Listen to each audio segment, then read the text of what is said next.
Oh, I can't. I want to do a thing where it's like, I walk in, I'm like, oh, do I keep you waiting? Fuck off, yeah.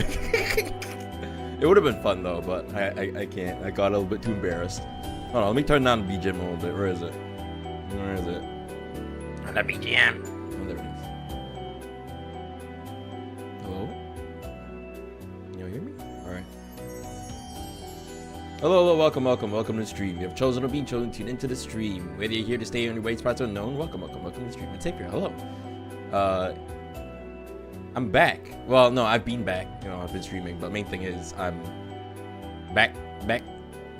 I'm back, and I'm ready to talk about my most recent Japan trip. What am I looking off in the distance? What's wrong?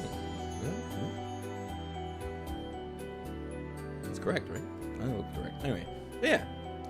Today I'll be editing photos, and then I'll be talking about the photos as I edit them. I think it's a really good in my head.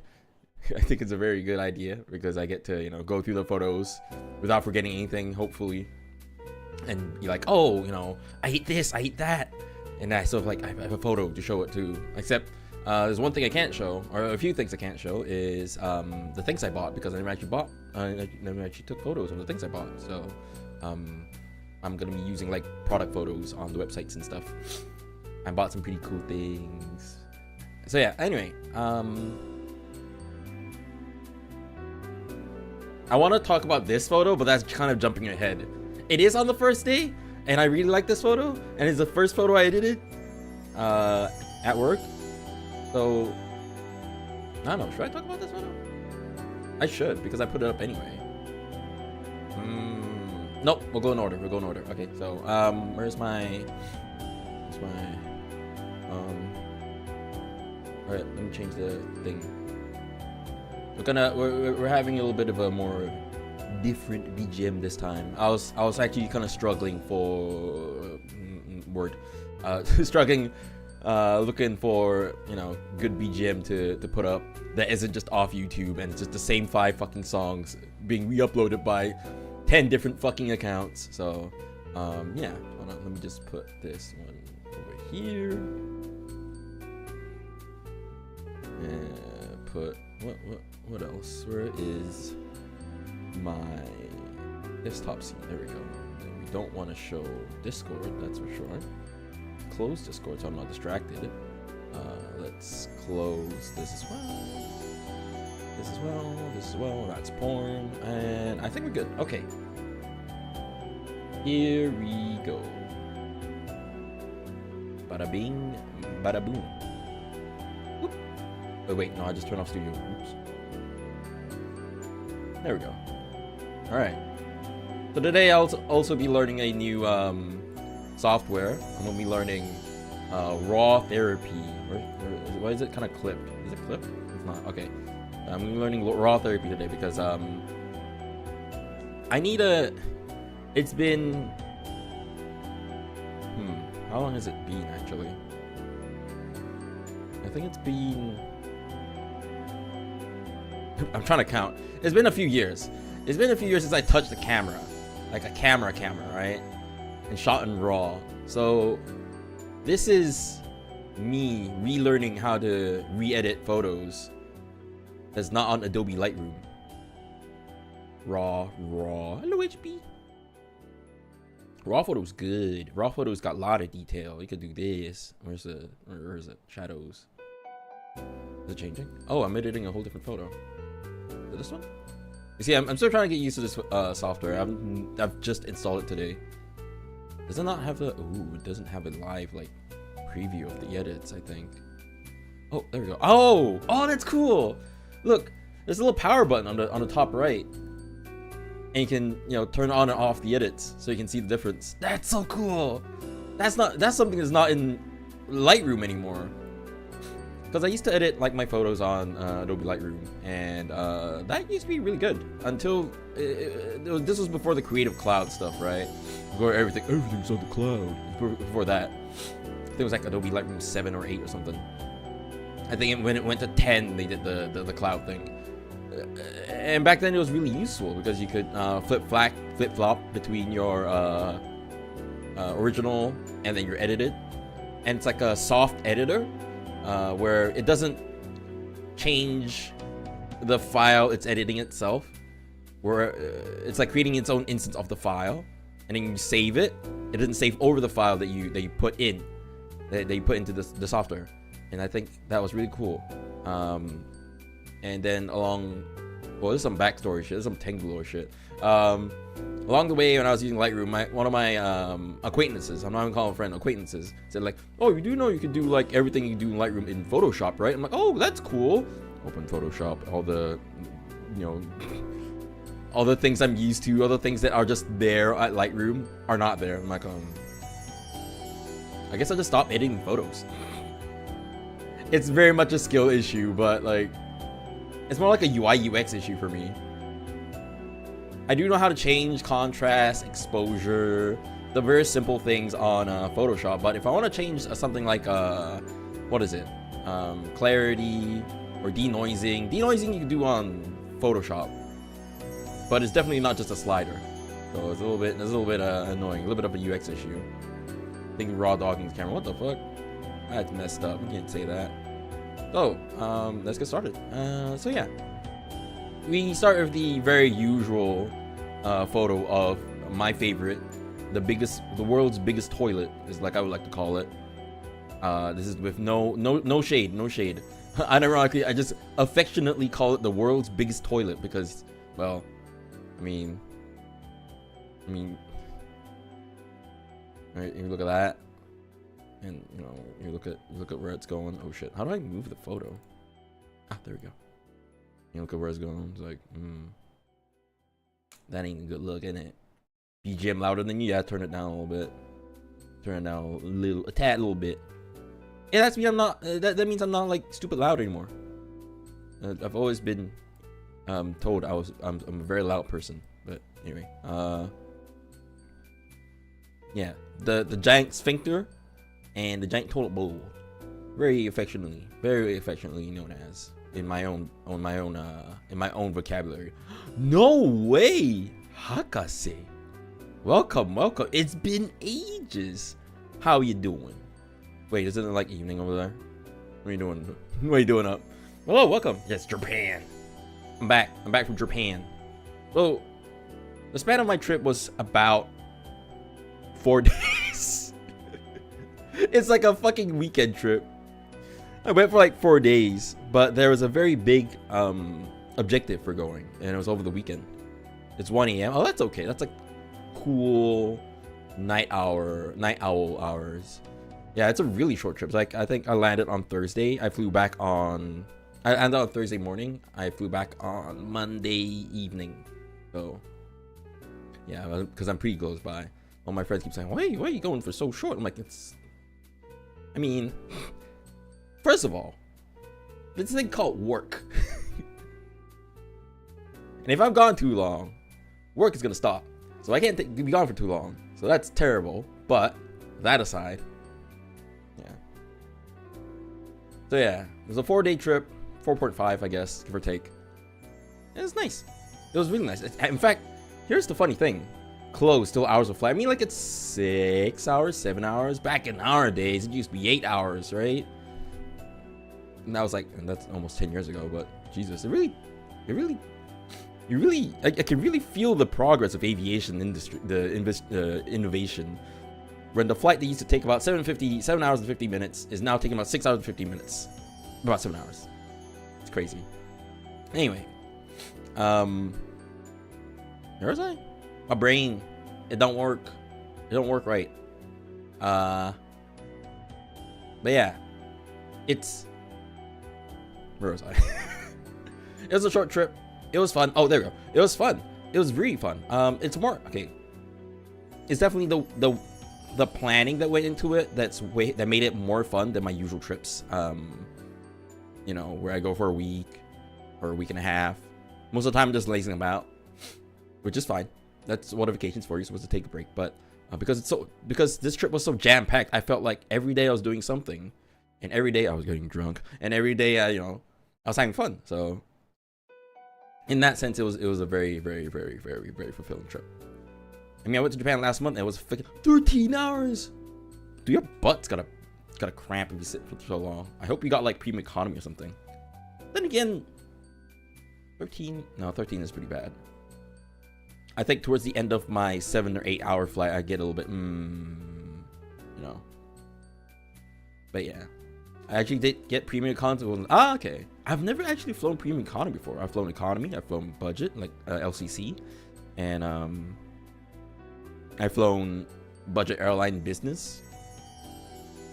Open, close quotation marks. I'm trying to do the hand tracking, but it's not tracking because my mic's in the way.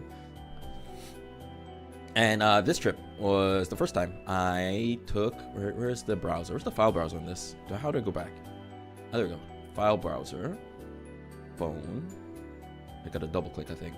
There we go. Oh, I should start with the phone. Because I took more pictures of the phone at the start and somewhere in the middle of the trip. So, is this gonna open? Maybe it doesn't open because of the JPEG. Oh god, did it freeze? Oh, it didn't. It just took a while. Okay. So yeah, big toilet bowl. Of course, I went to the local Pokemon Center. I was just killing time because I was supposed to meet my friend that I'm going with at like 10 p.m. I got there about 9. So I just walked around a little bit as everything started to close. I'm like, hey, Pokemon Center, let's go there.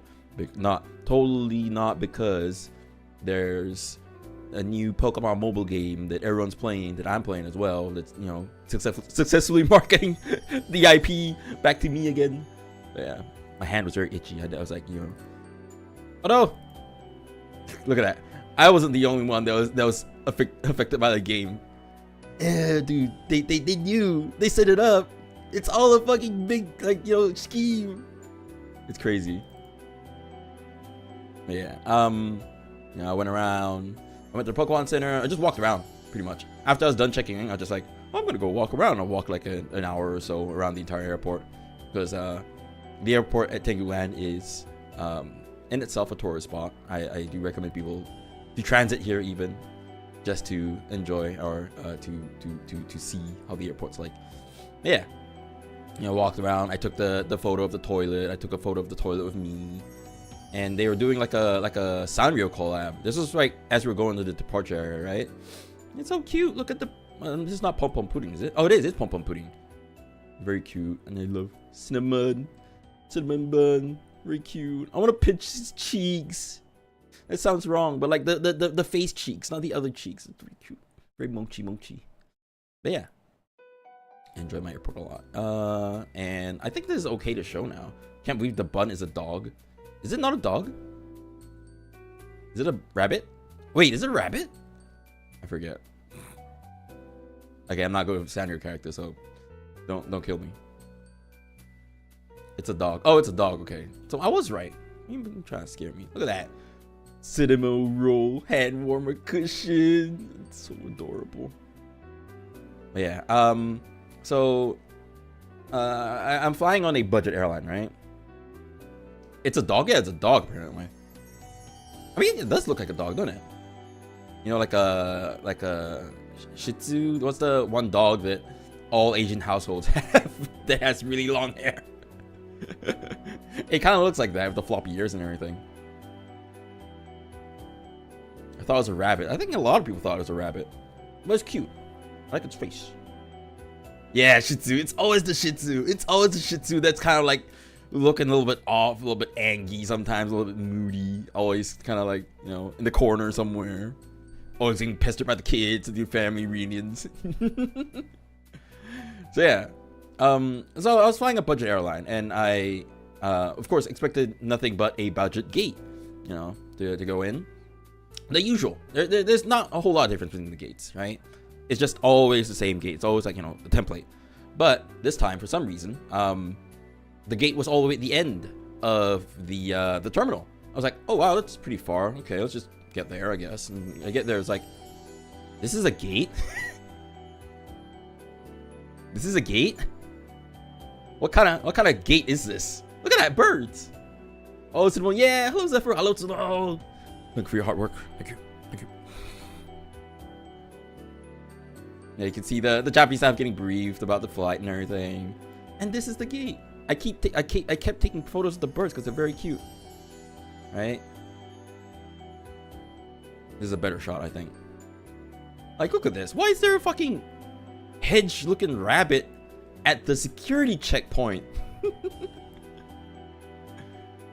You know, once the gate opened, me and my friend went in. And look at this. What the fuck? This entire place is the gate? It's kind of nuts. It's actually really nuts. So, yeah. Look at that. So much, like, lounging space. So, yeah. Fun. Good gate. I love my airport. I'll always be a fan of my local airport. If there are no fans of my Tenguland airport, then I am dead. So, yeah. So we lounged about for a little bit. We got a bit of a jump scare when it was supposed to be boarding time. Like, I think it was like 10 past midnight. That was the boarding time, and they're like, oh, due to aircraft maintenance or something, the the boarding time will be delayed by a little bit, a little while. And then they never give a number. I was like, oh my god, oh fuck, because it's a budget airline. Their turnaround times for the planes are really short. So how budget airlines save cost, the main way, is that they have one plane that serves both the to. I'm trying to do a hand thing. Hold on. They serve the to. I should move the mic somewhere over here. They do the to and the fro on the same plane. So your plane, for example, it takes off at 6. It lands at the other place at about, let's say, 2 p.m. Right? It will have about 3 to 4 hours to do the maintenance to the staff, to change over the staff, and then they'll be flying back to the same place they flew in from. So that's how they save costs, right? And if any sort of scheduling error happens with this short turnaround time of maybe about, let's say, 3 to 4 hours, which is really short for a plane, it's super short. If any scheduling thing or mishap happens, then they'll most probably to delay the entire time slot until they're able to, get everything sorted.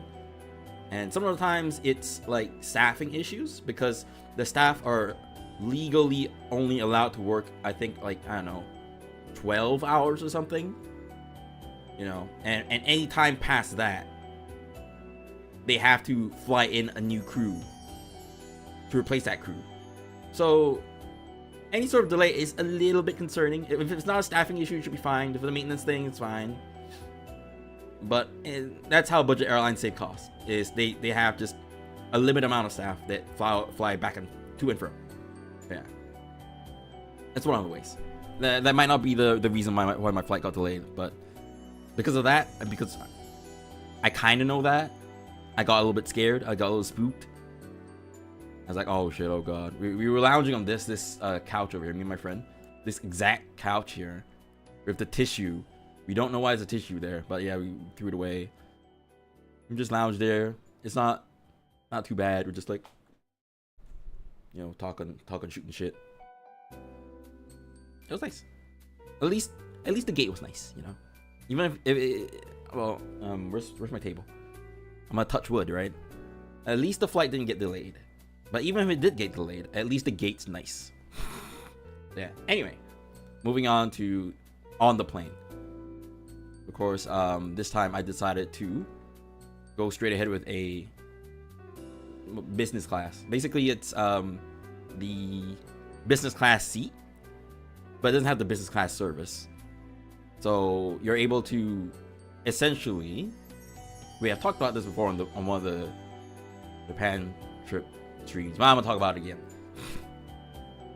You're able to just lie down. This other thing just scroll, what do you call it? Collapse? It doesn't collapse. It's just like down, and you can just lie down on it. Yeah. Previously I upgraded mid-flight, which is the much cheaper option, but this time I just opted to just go ahead and fly like this, because I just want to lie down and sleep. It's like a midnight flight, right? I fly off at midnight. I take off at midnight. I land at about 8 a.m. and that's like fucking morning. I want to sleep. And I managed to get some sleep though, thankfully. I managed to get like 4-ish hours of sleep, which is kind of my usual. It's not very healthy, but that's kind of my usual. Yeah. Very fun, very good seat. I got katsu sand, nothing too heavy for my in-flight meal. It was a very uneventful flight. I just laid down, slept, tried to sleep, managed to sleep. Yeah, it was very nice. Of course, waking up. I think it's either the approach, the approach to the airport. Normally, when you get to this part of the flight, which is we're closing in on Tokyo, right? Sometimes the staff would just come over to you and say, "Hey, dude, look out the window. That's Fuji. That's Mount Fuji over there." But this time was a little bit further off, and maybe the staff was busy. So having flown that same route before, I knew like, oh wait, that's Fuji. Oh wait, it doesn't have the snow. So like that's pretty cool. Didn't have the snow for the first time in like 50 years or something. What was it again? I'm just myself again. Why am I leaning to the side? Yeah. Fun. And landing. This is a very noisy photo. Oh, it's not a noisy photo. It's just a very grainy photo. Yeah. After landing. I think I recorded a video of the landing as well, but yeah. Don't think that's very eventful. And of course, having landed in Narita, you get treated to the Nintendo welcome. I missed the original one though. The original one I saw back in like 2015 is just, you know, just welcome back, or you know, welcome and welcome back, right? This one is just kind of like my eyes are kind of shooting out everywhere, looking at all the characters, which is fine. It's colorful. It's very welcoming. But I'm one for more subtle approaches, I think. I don't know. Anyway, managed to see this because on that same weekend that I went, there was a whole live concert that was happening. I don't know what it is, but a lot of my like all my real life friends are there as well. They're going to the concert. I'm like, yeah, I'm fucking off somewhere else. I'm fucking off to the boonies in Japan. Y'all enjoy Tokyo, bye. That's really cute though. I like this. It's very adorable. Oh no, the implications of this setup is a little bit disturbing, but yeah. Yeah, very cute.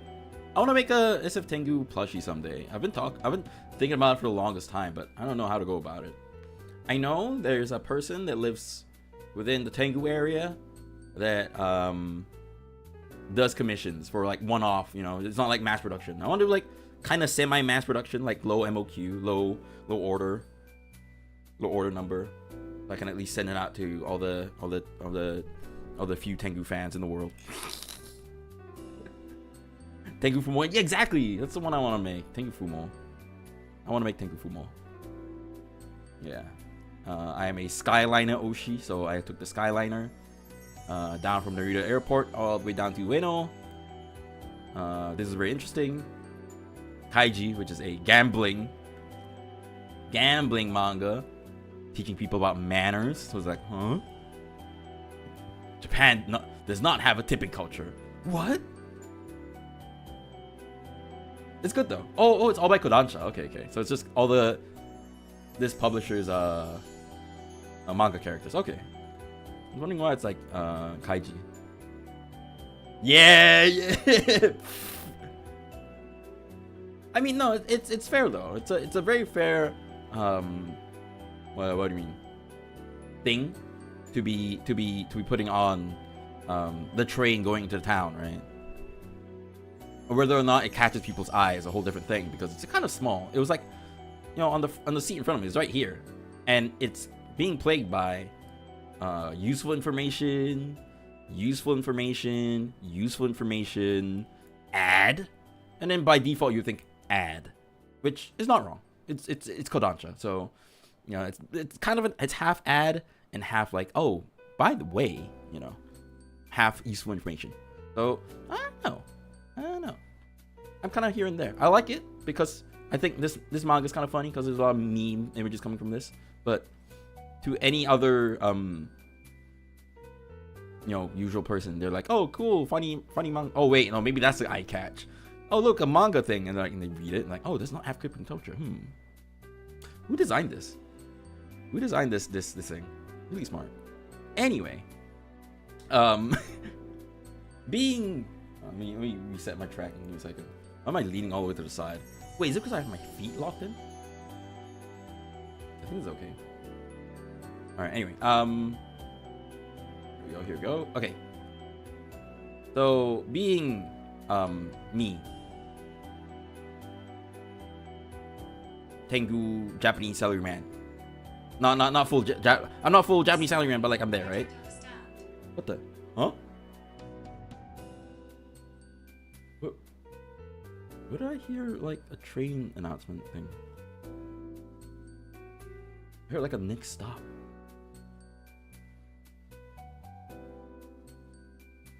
Am I think I'm going crazy. Anyway,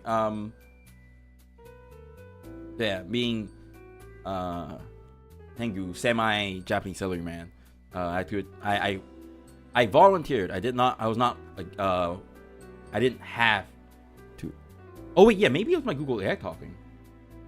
Wait, what did it say? What did it say?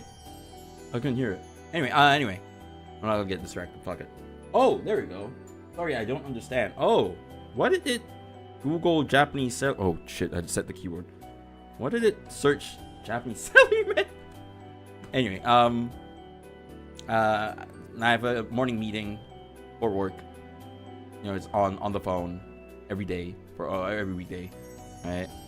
And I decided to take it because I needed to say like, oh, by the way, I forgot to mention yesterday I'm actually on vacation. I'll be hard to contact, so on and so forth, right? And some other what's it in Nakajiko things I have to like notify people of. So I joined in, and it was really convenient too because my car was number 9, I think. Is it number 9? I think it's highlighted. This was number 9. Then there's a vending machine gap in between 4 and 3. Oh, this is 3 and 4. Sorry, this one. And I don't know why, but I really enjoyed this really small space on the train. The circular windows is one thing. This kind of design of table jutting out like this reminded me of the late 90s, early 2000s, kind of like polka dot influence designs. So I really enjoyed this weird little rest space in the train. I was in this little corner here where the windows are at, doing my morning meeting. I also got like a bottle of water as well, so it was really nice. And it's funny because I was on my morning meeting, and the person from car 4 comes in and does their morning meeting. I'm like, oh shit, okay, this is the life, isn't it? This is the fucking life, isn't it? So that was very fun. That was very interesting.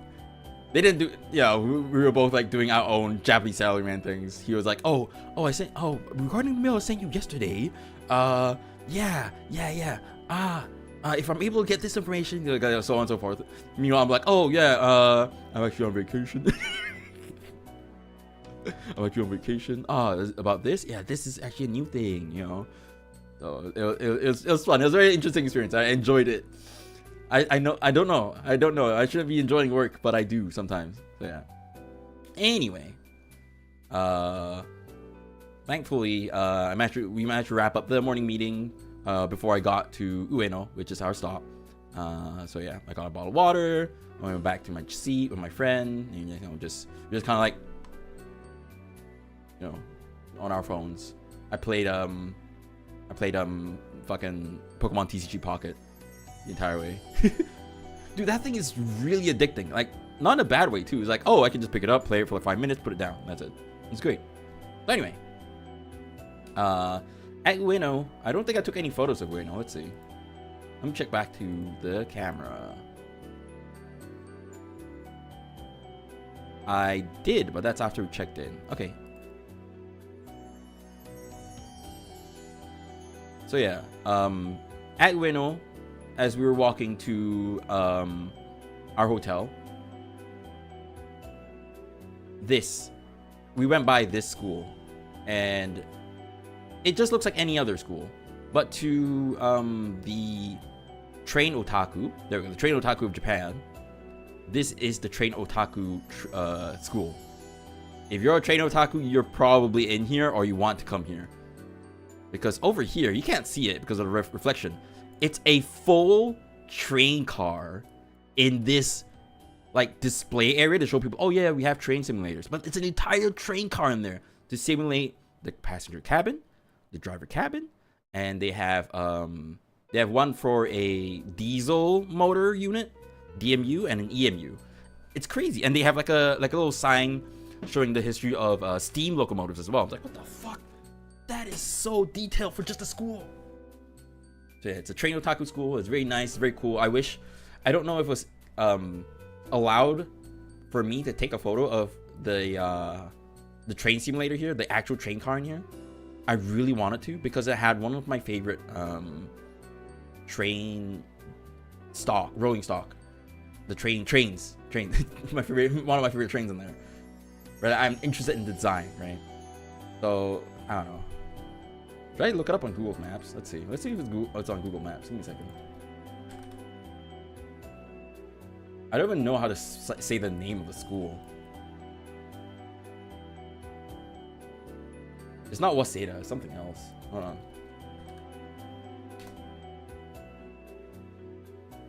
Judging from the direction, it's over here. We walked. Ah, okay, there we go. School. There's a hotel. Campus. Okay, there we go. I believe it should be somewhere here. Give me a second. Ah, there we go. Found it. Oh, it's in summer too. Oh, the reflection's so bad in the Google Maps photo.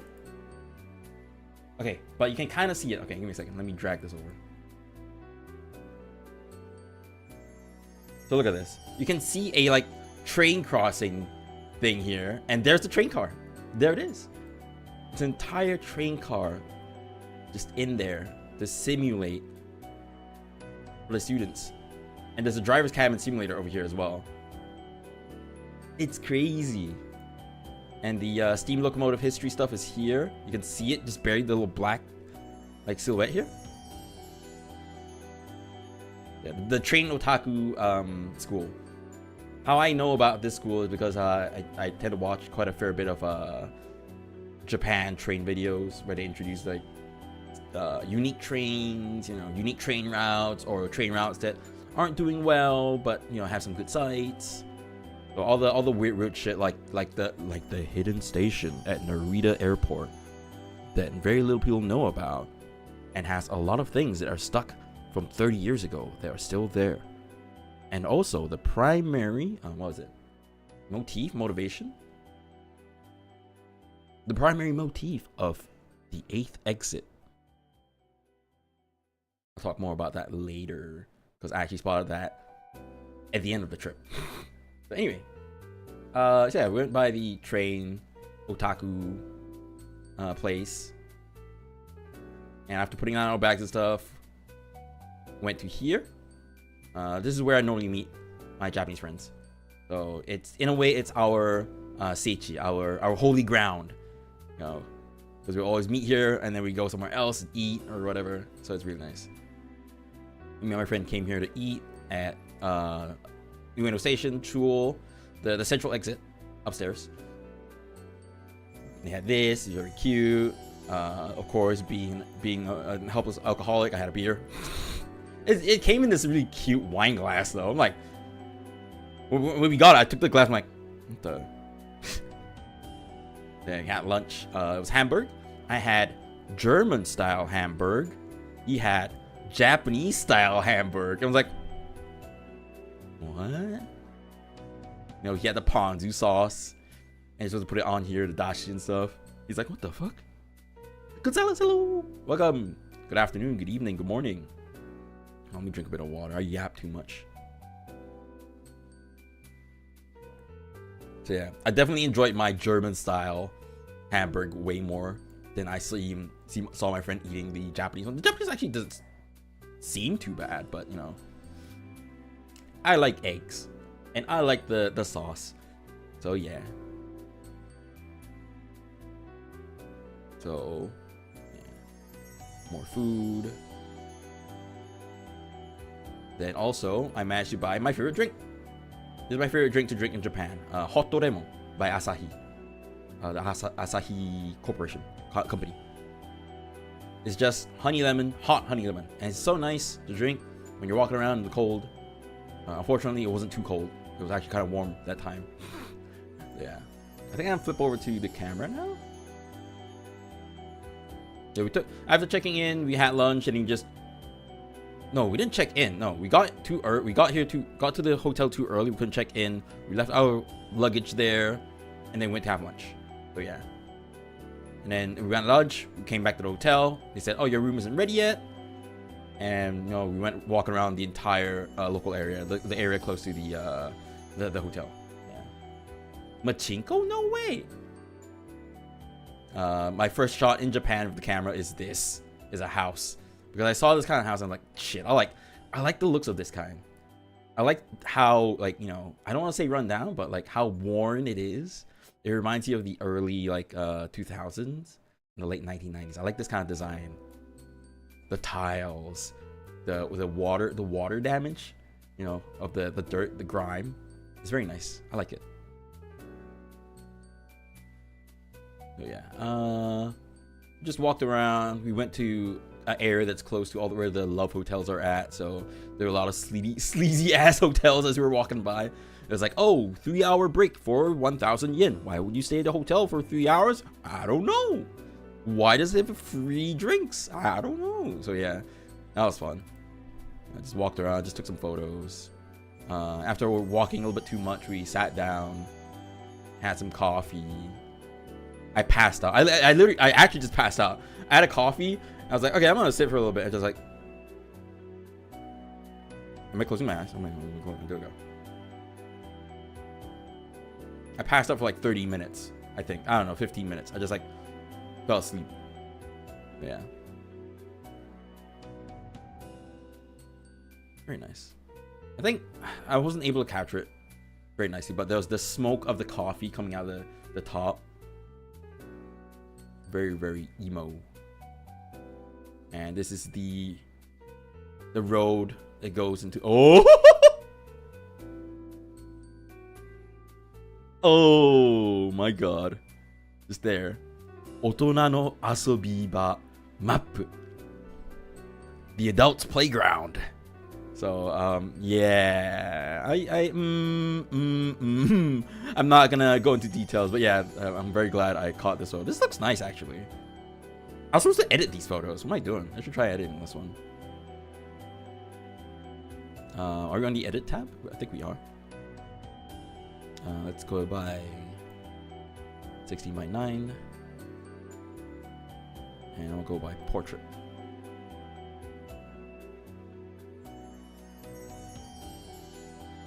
Okay. I don't know if it's actual love hotel, but I think it's something relating to selling certain services. I'm not sure. I'm actually not that knowledgeable in that section, so do forgive me if I'm wrong, which I hope I am. Let's see. No, I don't have to do lens correction for this one. Do I have to resize? I don't. There's no rule of thirds overlay for when you're doing cropping, I think. At least not on this.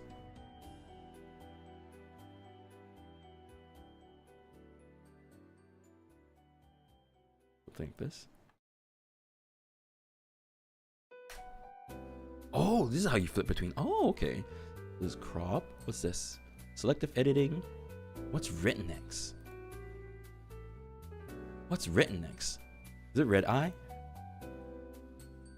Whoa, there's so many settings. White balance, also very cool. How do I apply the crop? I would like to straighten, yes. Oh, oh. Oh. So I just find a line that I want it to be aligned to. I'll just draw out here.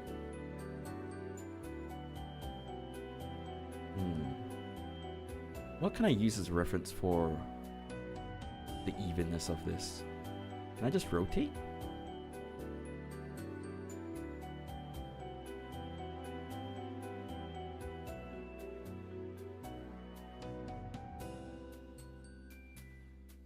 How does this look? No, I'm rotating. I'm supposed to rotate the other side. Go like this. No.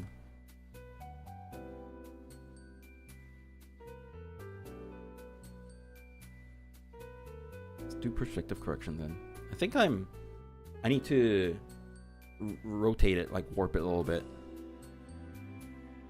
I think horizontal shift. Oh, it's not on. Oh wait, there's a, oh there we go. Ah.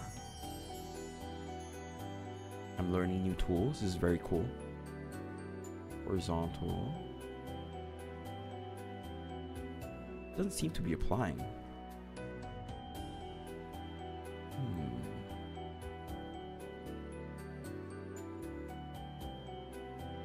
I'm gonna do simple. Ah, there we go.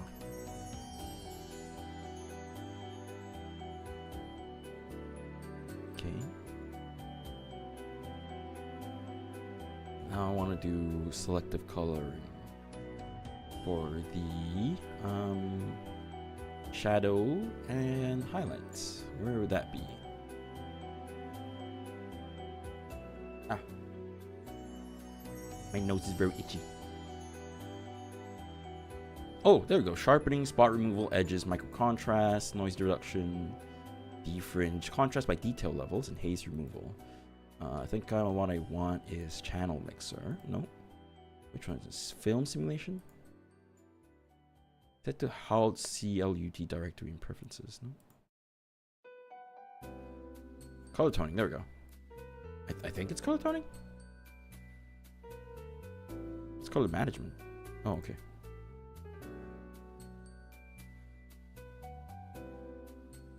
Ah. Ah, okay. Oh, but I can't set different colors for highlights and shadows.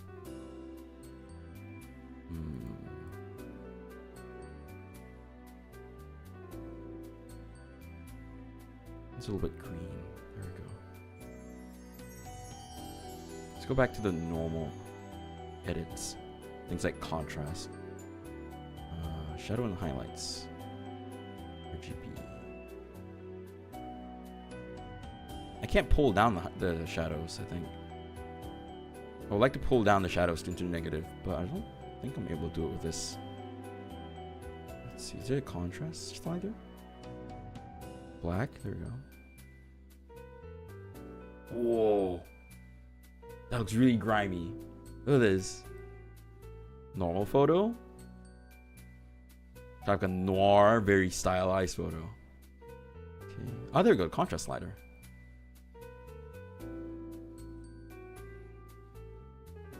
I used to do this a lot. Years ago, actually. Let's say about... wow.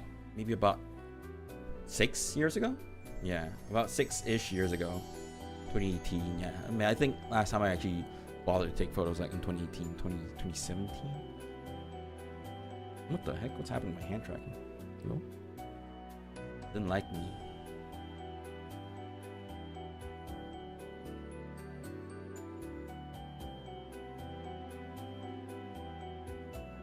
Okay, I won't mess with shadow and highlights.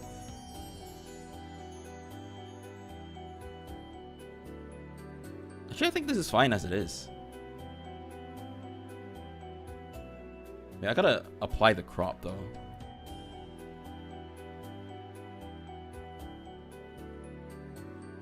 How do I apply the crop?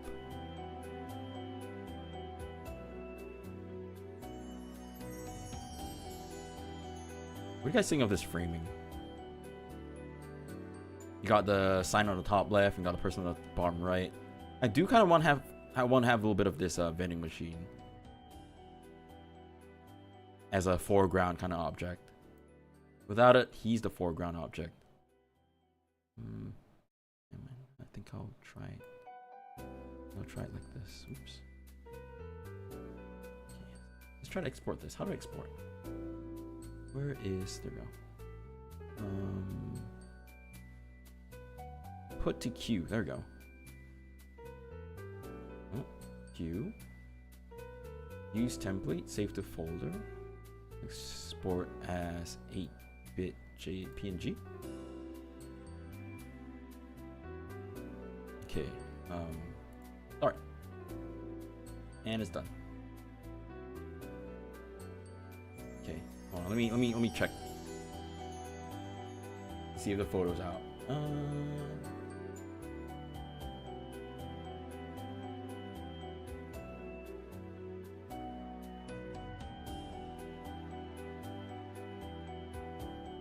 Oh, it is.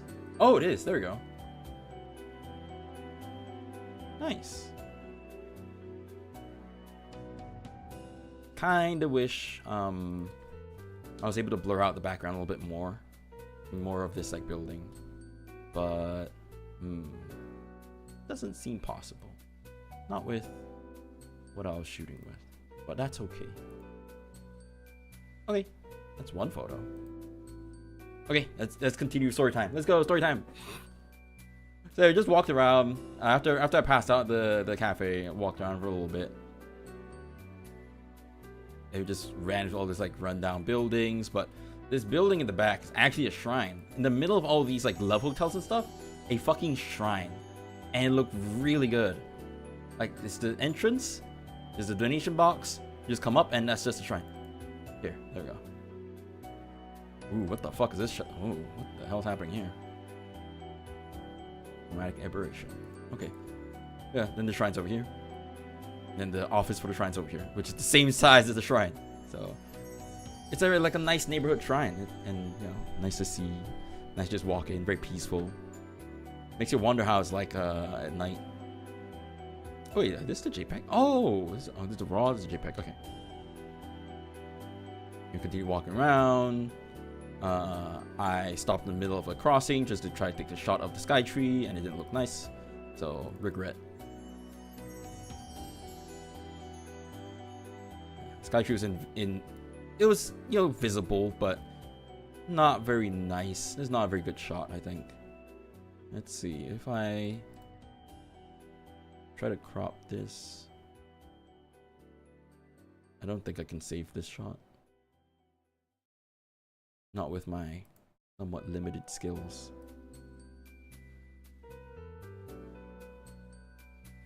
Right. I wish I could just like move the crop. Maybe there's a button for that.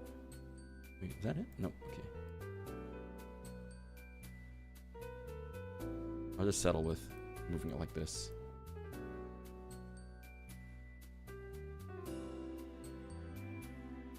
What does that look like? Oh, weird. What if I add a little bit of like editing to it? Okay. I need some dehazing in the back. It should be haze removal. There we go. Oh.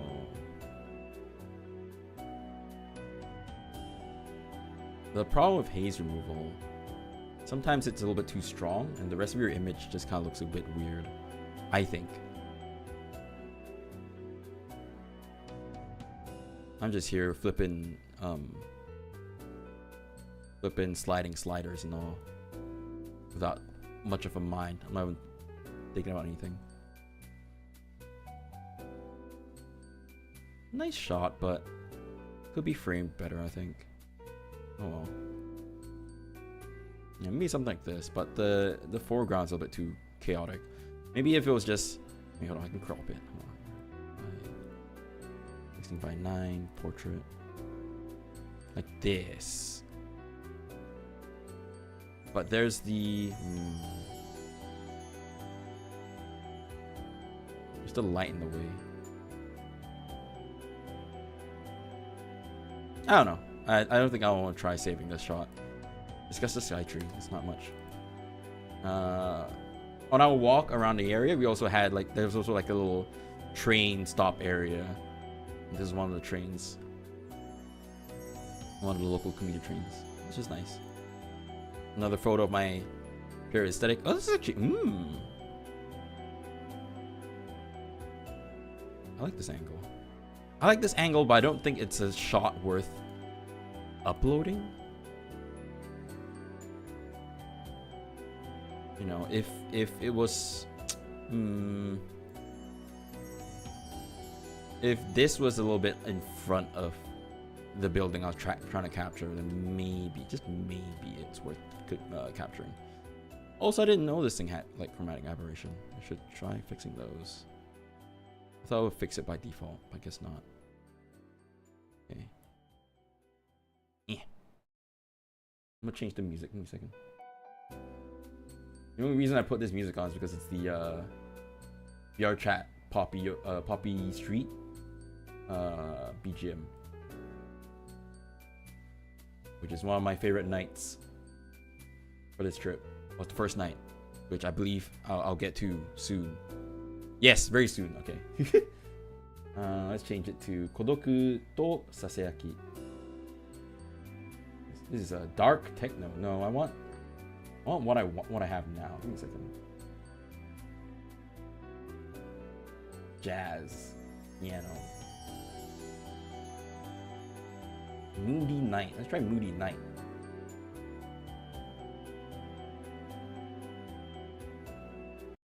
Okay. That's loud as hell. Definitely a very moody night kind of song. And let's flip over to the night. So my friend had their own plans. They were gonna meet like one of their friends that live in Tokyo. Meanwhile, me, little Tengu, no plan, no whatsoever. I was like, fuck it, let's go to Golden Guy. And Golden Guy is basically a formerly very sleazy drinking street with adult services offered, but that was way back in the like the 60s and the 70s, right? And since then, it's just known as a drinking place. You know, it's just pub, not even pub, just a pub after pub after pub after pub after pub after pub after pub, just pubs everywhere along the entire street, right? And that's the entire gimmick of the street. It's just you go there and drink, right? And I wanted to see that because in VR chat there's a place called Poppy Street, and very oftentimes I would go there to drink, and that's the same kind of vibe where, you know, people are just drinking and chatting and chilling, you know. So I wanted to go and see the real version where Poppy Street is based off, and I did not regret that one bit. First of all, you know, walking, I got off at the wrong station. It's either I wait for another train during rush hour, or just, you know, tap out and just walk over, which is not that far. So I decided to just tap out, walk over. This is a pretty interesting looking train that I don't know. I can vaguely recall which company this one's with, but like I don't know what it's for. Yeah, walking over, I think I stumbled upon Little Korea because there were buildings here with just straight up Korean signs. Look at that. Korean sign. I don't know what the hell this one's saying. I don't know what they're all saying. You got massage parlor, Hankoku Yadai, Akapocha. So I don't know. So it was very interesting walking around and seeing all of this. K-pop karaoke bar. That's cool. All in poker. And all of this like old ass buildings, right? That also reflect that early Heisei 90s 80s aesthetic is what I really like about just going around Tokyo. That isn't, you know, the central part, just the outside parts where, you know, people are working.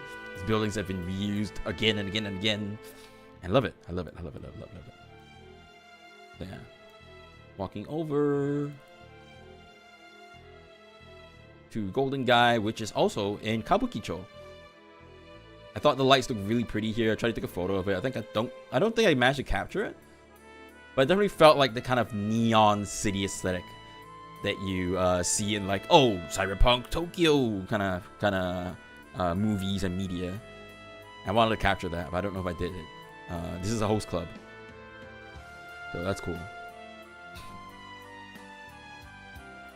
Just seeing this makes me want to like kick back, have a drink, just relax.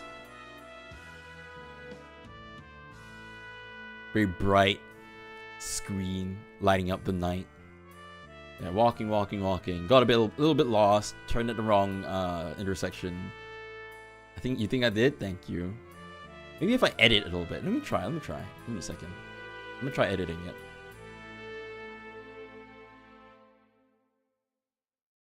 Yeah, I'm change. I don't like this track. It doesn't loop very well. I'm going back to the previous one, which is playing at max volume. There we go.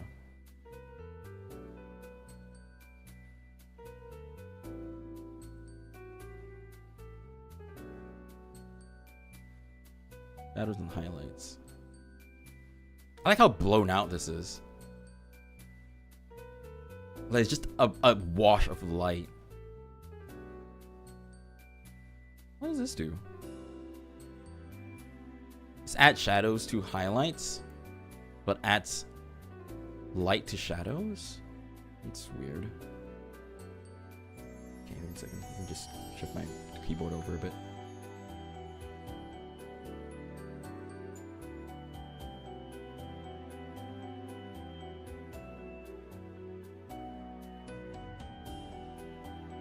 Contrast slider.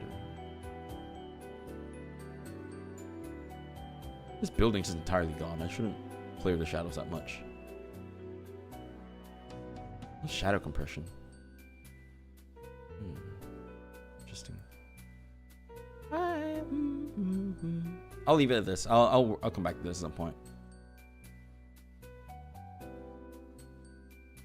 So moving through the streets, I got to here, which you can't see because the camera that I was using does not support high dynamic range. Can I save this? No, this is JPEG.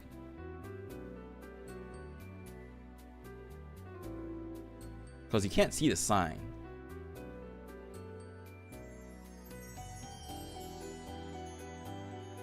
Oops. Oh, you can't see the sign. It's completely blown out. So, hold on. This is the time where I flip back to the phone.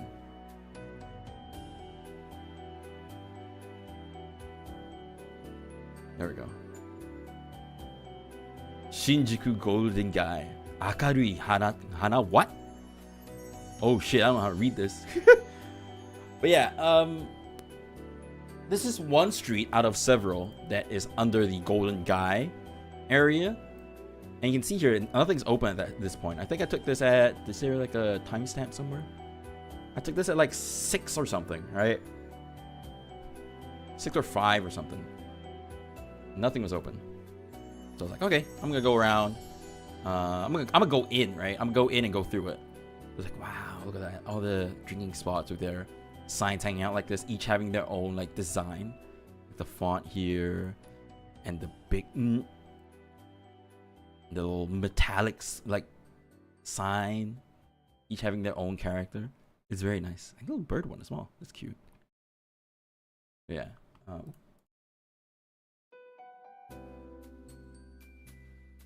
It was very nice to see. Of course, I think it was only this thing that was open. This place was open. There was another one on the right that was open this early. I like this, like, you know, very cramped spaces with graffiti and all these wires. Look at all this. So before I came here, I actually saw a like short 2-minute documentary of how this place was like back then in the Showa era. And apparently, you know, you would drink at the first floor here. You drink, and then they'll offer like more sleazy services upstairs, but you weren't allowed to do that. It was actually illegal to offer like adult services. So what people used to do apparently is they used to they climb out the window here, and then they climb into the other store here and climb into the window to escape any cops that were like, oh, we're coming in to check the place. You know, they check the first floor and then they go up. And while they're checking the first floor, the people just climb out the window and climb over to the building. So back then, it used to be really dark. These lights are actually really new. You know, in comparison to the buildings themselves, these lights are super duper new. These buildings are actually built like, you know, in the 1960s, like I said, Showa era, so the 60s, 70s.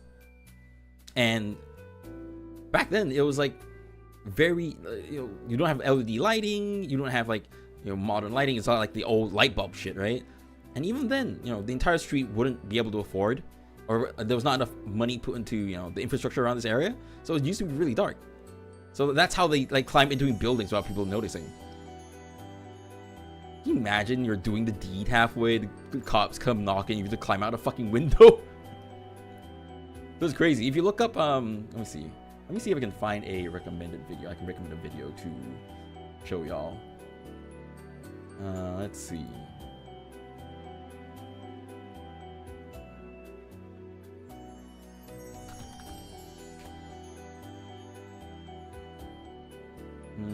Definitely don't look it up in English.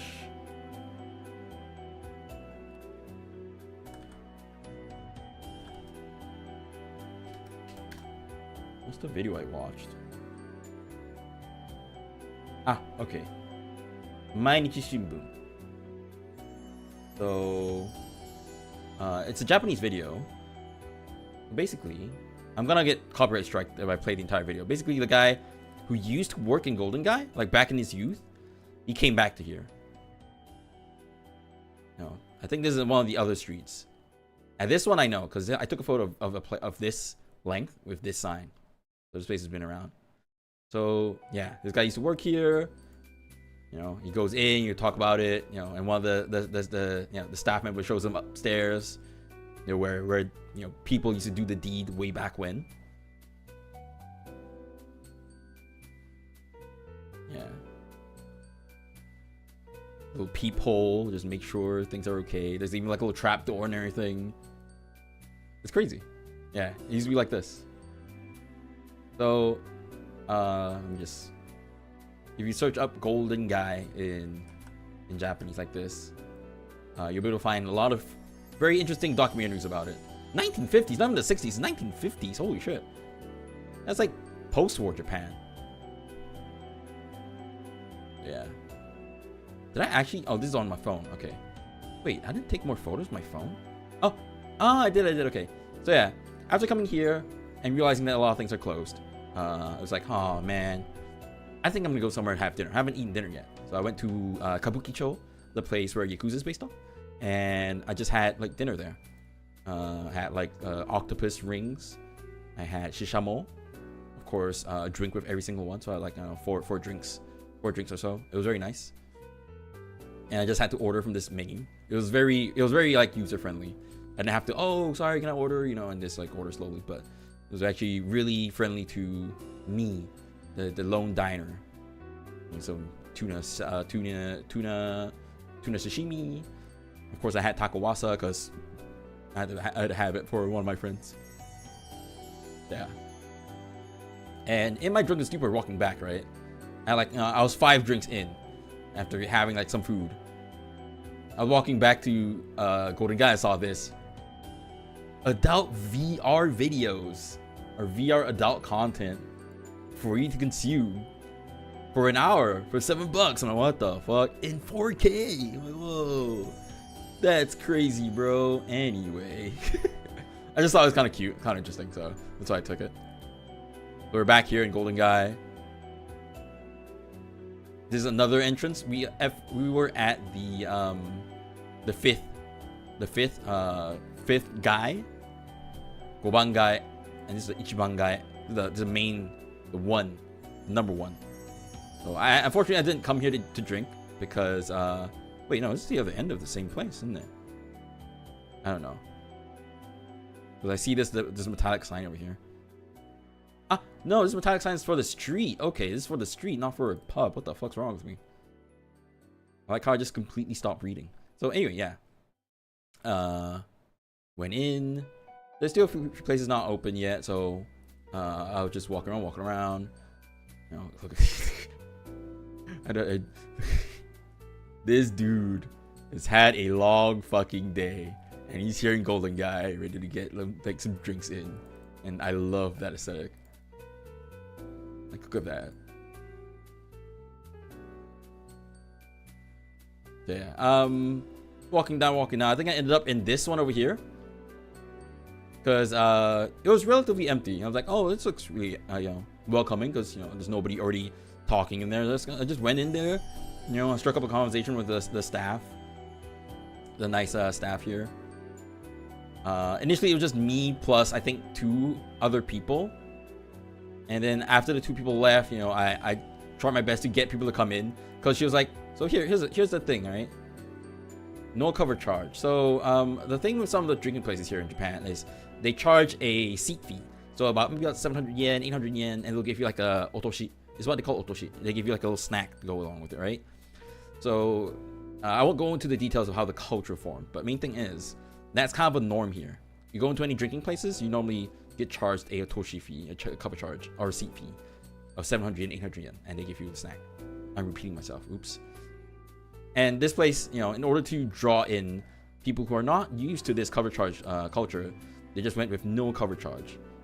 You know, because apparently back then, a lot of people would come in and they were like, "Well, I didn't order this. Why am I being charged an extra 700 yen?" You know. So in order to draw people in, you know, they hung that really, really clearly on the door. So despite that, very few people came in. You know, a lot of people just walked by. And she was talking to me like, oh, you know, because of this, because of that, we did the no cover charge. But still, I don't get a lot of people coming in.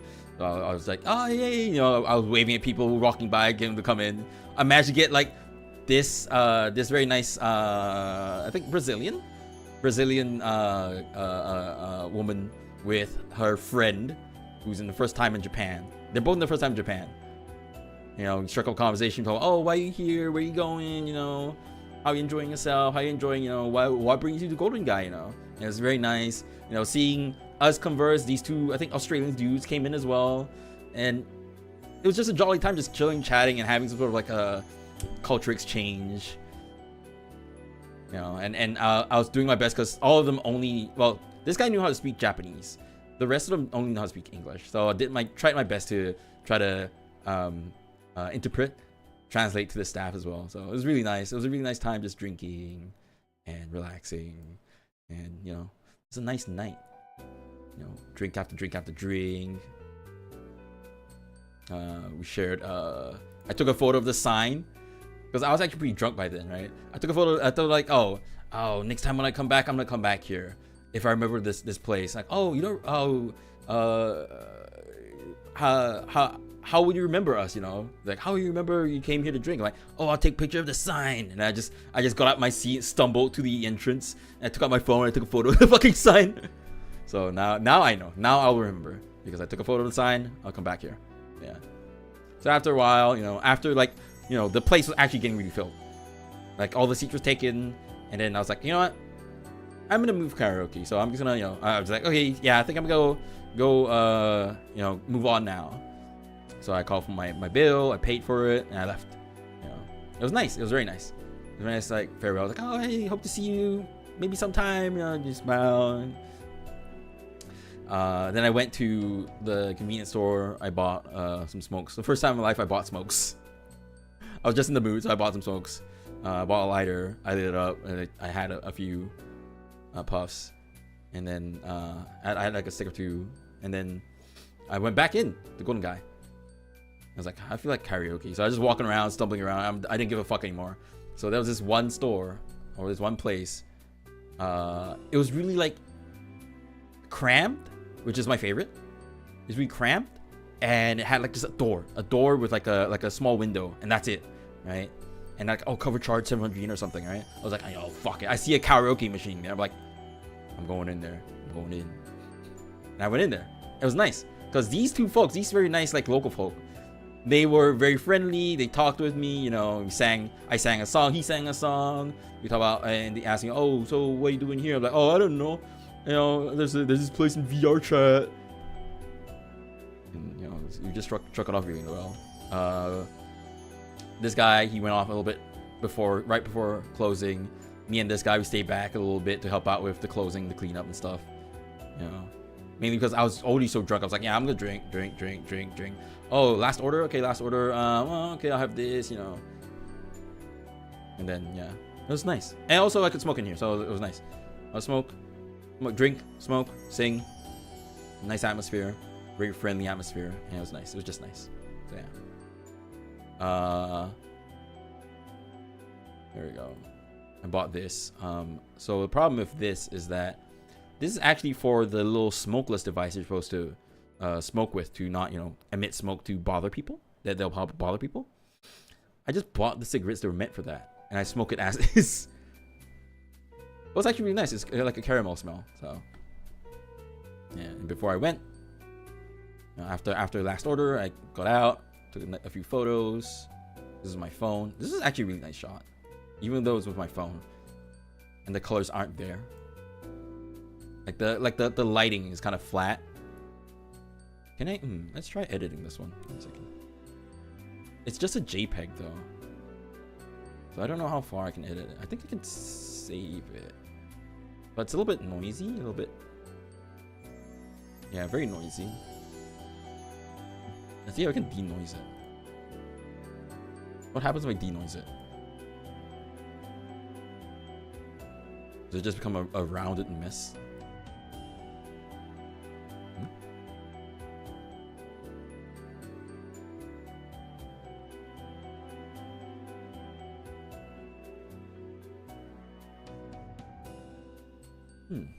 Power's on. The editing here is very detailed.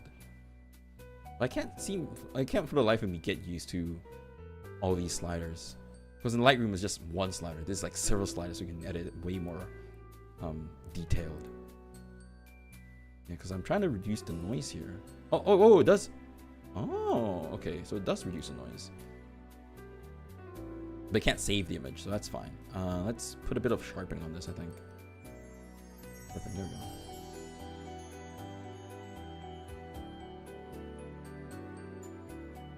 Look at all this light. Look at all these like lights, these colors. It's amazing. I love this place so much. But the semi-sad thing is the fact that I talked with the first store. I was talking about, oh, I see nothing but like tourists nowadays. Like, yeah, it's all just tourists now. It's like 90% tourists. Locals hardly come around here anymore. Like, oh shit. Well, but I mean, it's fine. So long as the mood is here, drinking, we're enjoying. I think that's fine as it is. Which I was quite thankful that I found a place with locals in it on the second one. So, okay, let's see. I'm gonna have more shadow. There we go. That's the feeling. I want my signs to be a little bit more blown out. How do I get that? Now it just looks like an Instagram filter. Not to say there's anything wrong with having the Instagram filter. Very moody, huh? I think this is fine. Yeah, let's add a vignette to it too. Look at that. Oh, it adds to the shadow over here to the sign. Like the shadow is part of the sign, but it's not. It's just a vignette. Like a little black border around the edges. So, okay. I do want the signs to be like more bright though. I don't know how I can achieve that. Just up the contrast. But if I up it too much, the colors start looking really fake. Such first world problems I have.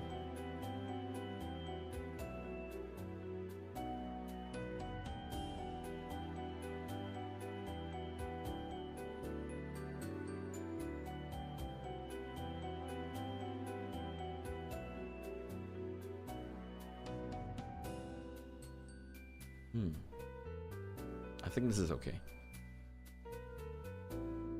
I spent an entire hour. I spent an entire hour and a half talking about the first night. Okay. So yeah. After. Wait, I want to check the camera as well. Give me a second. After the first night of just drinking and enjoying. Wow, yeah. Should have just went with the camera. Why did I take this photo? I think I just liked how sus this place looked. What's his name? I can't read it. Gargantua. Maybe it's Gargantua.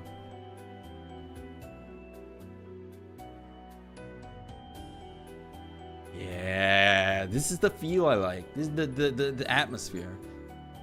Here's another shot that I like. Hydrate? Thank you. Hold on. I am yapping way too much. Thank you, Gonzalez.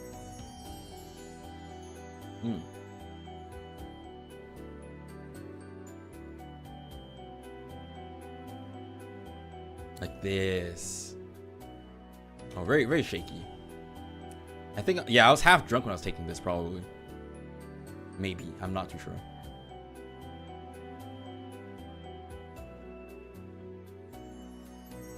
I like the blown out highlights. Like how the street itself is still kind of dark. This is the kind of feeling I like.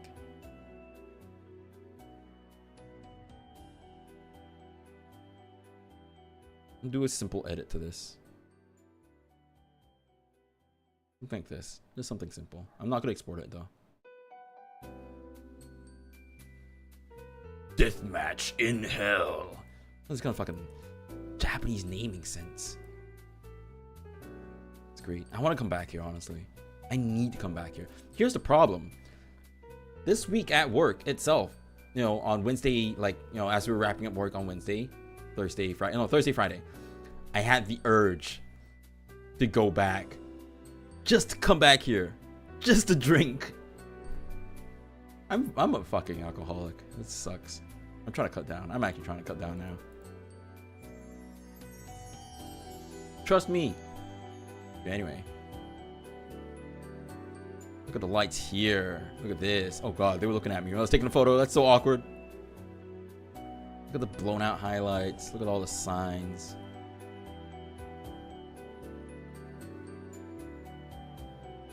I like this. Hold on. I like this. Look at the lines of the building leading up to the people just standing here. But there's something wrong with the framing here. Maybe it's not because it's not like to the side enough. Need it to lock in. Oh yeah. Dude, I'm locked in right now. They're just standing there? They are. Menacingly. But let's do it like this, right? I like how we had the same brain. This is the same brain cell. Menacingly. Oh, but does that? I need the rule of thirds overlay. I'm really bad with just averaging where the rule of thirds are. Is there a rule of thirds overlay? Lens geometry. You know what? Give me a second. Let me Google. Raw therapy. Raw rule of thirds overlay. Grid overlay. There we go.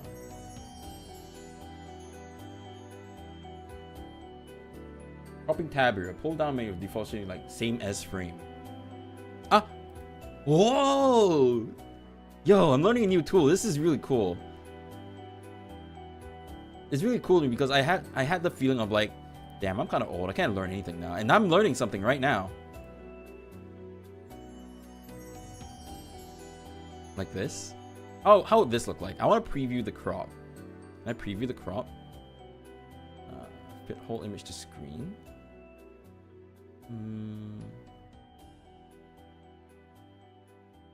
Hold on, let's see. Let's ask Google Sensei. Preview crop.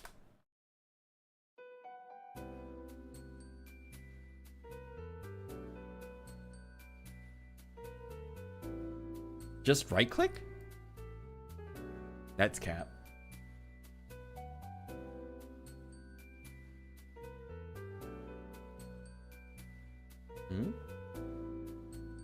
Or shortcut key F. Oh, okay. So instead of deleting everything outside of the selection, they zoom in on the selection. That's pretty smart. But it's still kind of like shaky because I was walking. I was taking this photo. But let's try to save it.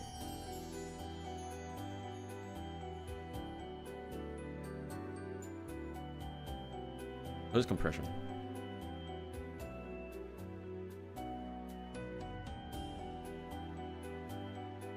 This is adding brightness to the shadow. Doesn't seem to be changing anything. Oh, it's because it's not turned on. Fuck.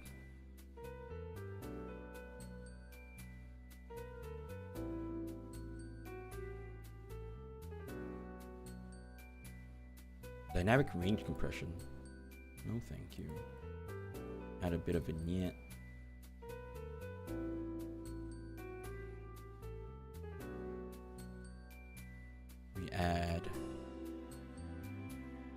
sharpening.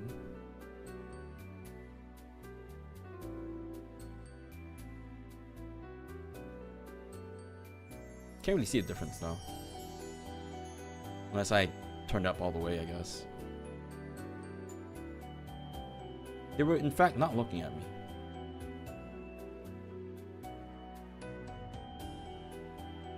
Ah, this is one.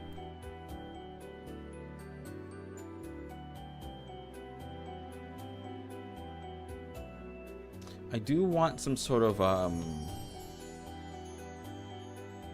ooh. I do want to have selective color toning for shadows and highlights. I'm not too sure I can find that. Let's Google. Selective color toning.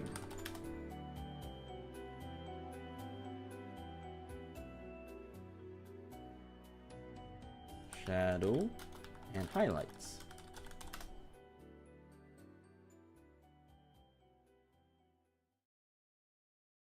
I want to change the music. Well, I failed with that last collection. I mean, it's the same one. Techno Electro Jazz. That's moody night. Jazz. Oh, Water Bridge. What? Walter Bridge? Oh, I'm gonna mute the tab before it bursts out yours out. Oh, this is nice. Oh, this is very nice. Okay. Yeah, I found a site of like free BGM for me to use, so I'm gonna use the living shit out of it actually. Oh, this is nice. This is the kind of vibe I want. It's only a 2-minute loop though. Okay. Got the sex music on. What's soft light? What am I looking for? Yeah, I can't do film simulation. Whoa, it's crazy. What? No, didn't say nothing. Color appearance and lighting. Nope. I do want this overall image to be a little bit more cooler, so which means I need to do color toning, I think. Oh no, cool just ruins the entire thing. The warm fits better because the light here is warm. I'm just talking out of my ass, by the way. I'm not trained at all. I'm going by feel.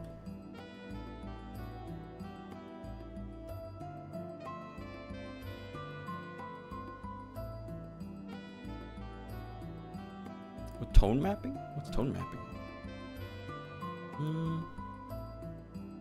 Okay, I want to export this. Put Q fast export.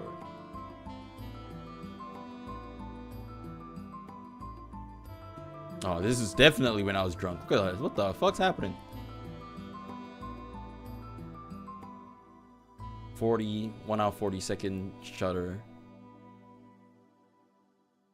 What was I doing? What was blood doing? Being drunk, that's what.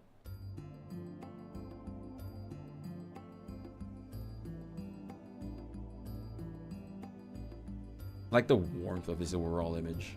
It's the same people again. I bet they're thinking, this guy's like stalking, isn't he?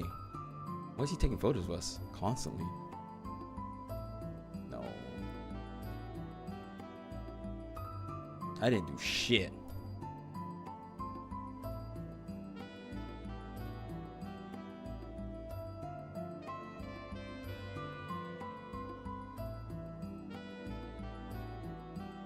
Ah, maybe it's just lacking contrast. Okay, let's re-export this again. Which one is it?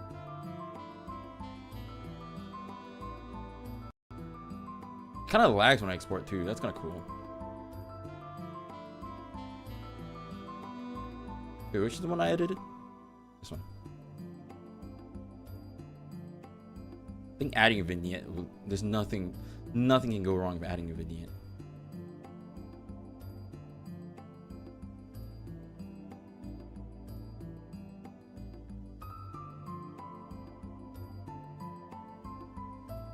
Do I want to make this a little bit less orange? It's local contrast. Oh, that's nice.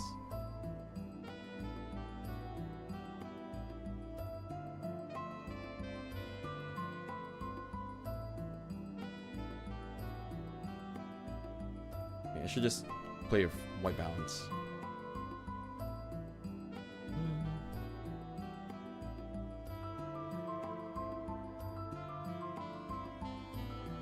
Okay, this is fine as it is.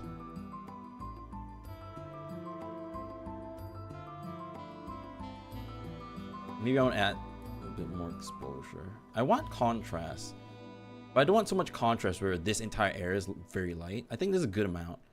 Where this is very bright and this is just bright enough. I need it to just be bright enough in terms of contrast. Maybe I should just drop the shadows. Where's the shadow?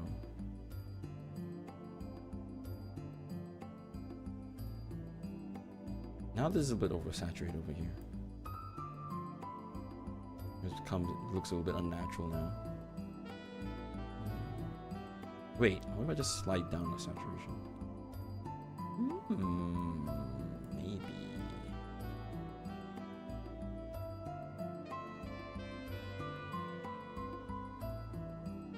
I'm gonna straighten the image as well.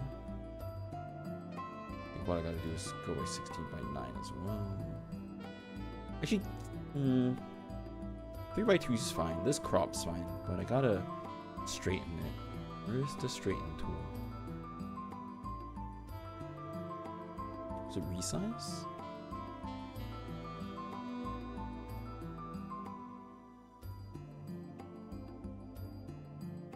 Oh, straighten. There we go.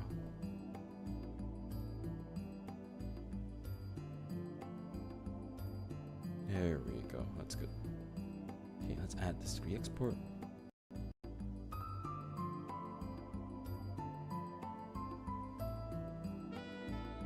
And this is the shot. This is the money shot. This is the one that I really liked a lot. That I have edited. It's the same one as the one in this scene. Except this one was edited at work. So I don't think I'll edit this again. So. Oh, this was I was very drunk. Actually, no, this is a good shot too, actually. But it is off the same angle. So anyway, after I was done drinking, I went back by taxi. I walked all the way to Kabukicho, walked through Kabukicho just to find a main street that has a taxi there. And there was this nice guy who was stopped there. I see no sort of like company logo whatsoever, and apparently he was a indie taxi driver, and you can do that in Japan. So, you know, I was like, I flagged him down. He came over, picked me up. I told him, okay, this hotel. I was like, oh, this hotel? Yeah, this hotel. Yeah. I had a nice conversation with him the entire drive too, which I interrupted midway as well. So I started talking about, to him about like, oh, how's business recently, you know. I started talking to him like, how's your margins? I don't know why I was talking to a taxi driver about his margins. I think because I was drunk. You know, like, oh, how much do you have to pay, you know, to keep the taxi? And he's like, no, I'm actually, you know, indie. I don't have to pay a company. I just drive around and pick people up. Like, what the fuck, you can do that? Like, yeah, you can do that in Japan. Like, whoa. It was nice. Midway, I interrupted the conversation midway. I'm like, wait, hold on. Is there a culture of talking to the taxi driver in Japan? Like, he's like, no, it's okay. It's fine. I'm like, oh, okay. So that was fun. Talked a lot with him, you know, and I got off, stumbled off the taxi after paying him. It wasn't too bad, actually. It was from Shinjuku to Ueno. So it was basically like two polar opposites of the Tokyo area, the central Tokyo area. And it was about like 4,900 yen. Yeah, so it sounds about right. And also it was at night. So yeah, after that I got back, I crashed on the bed. My friend, I managed to talk to my friend for a little bit, which I do not remember what we talked about because I was so drunk.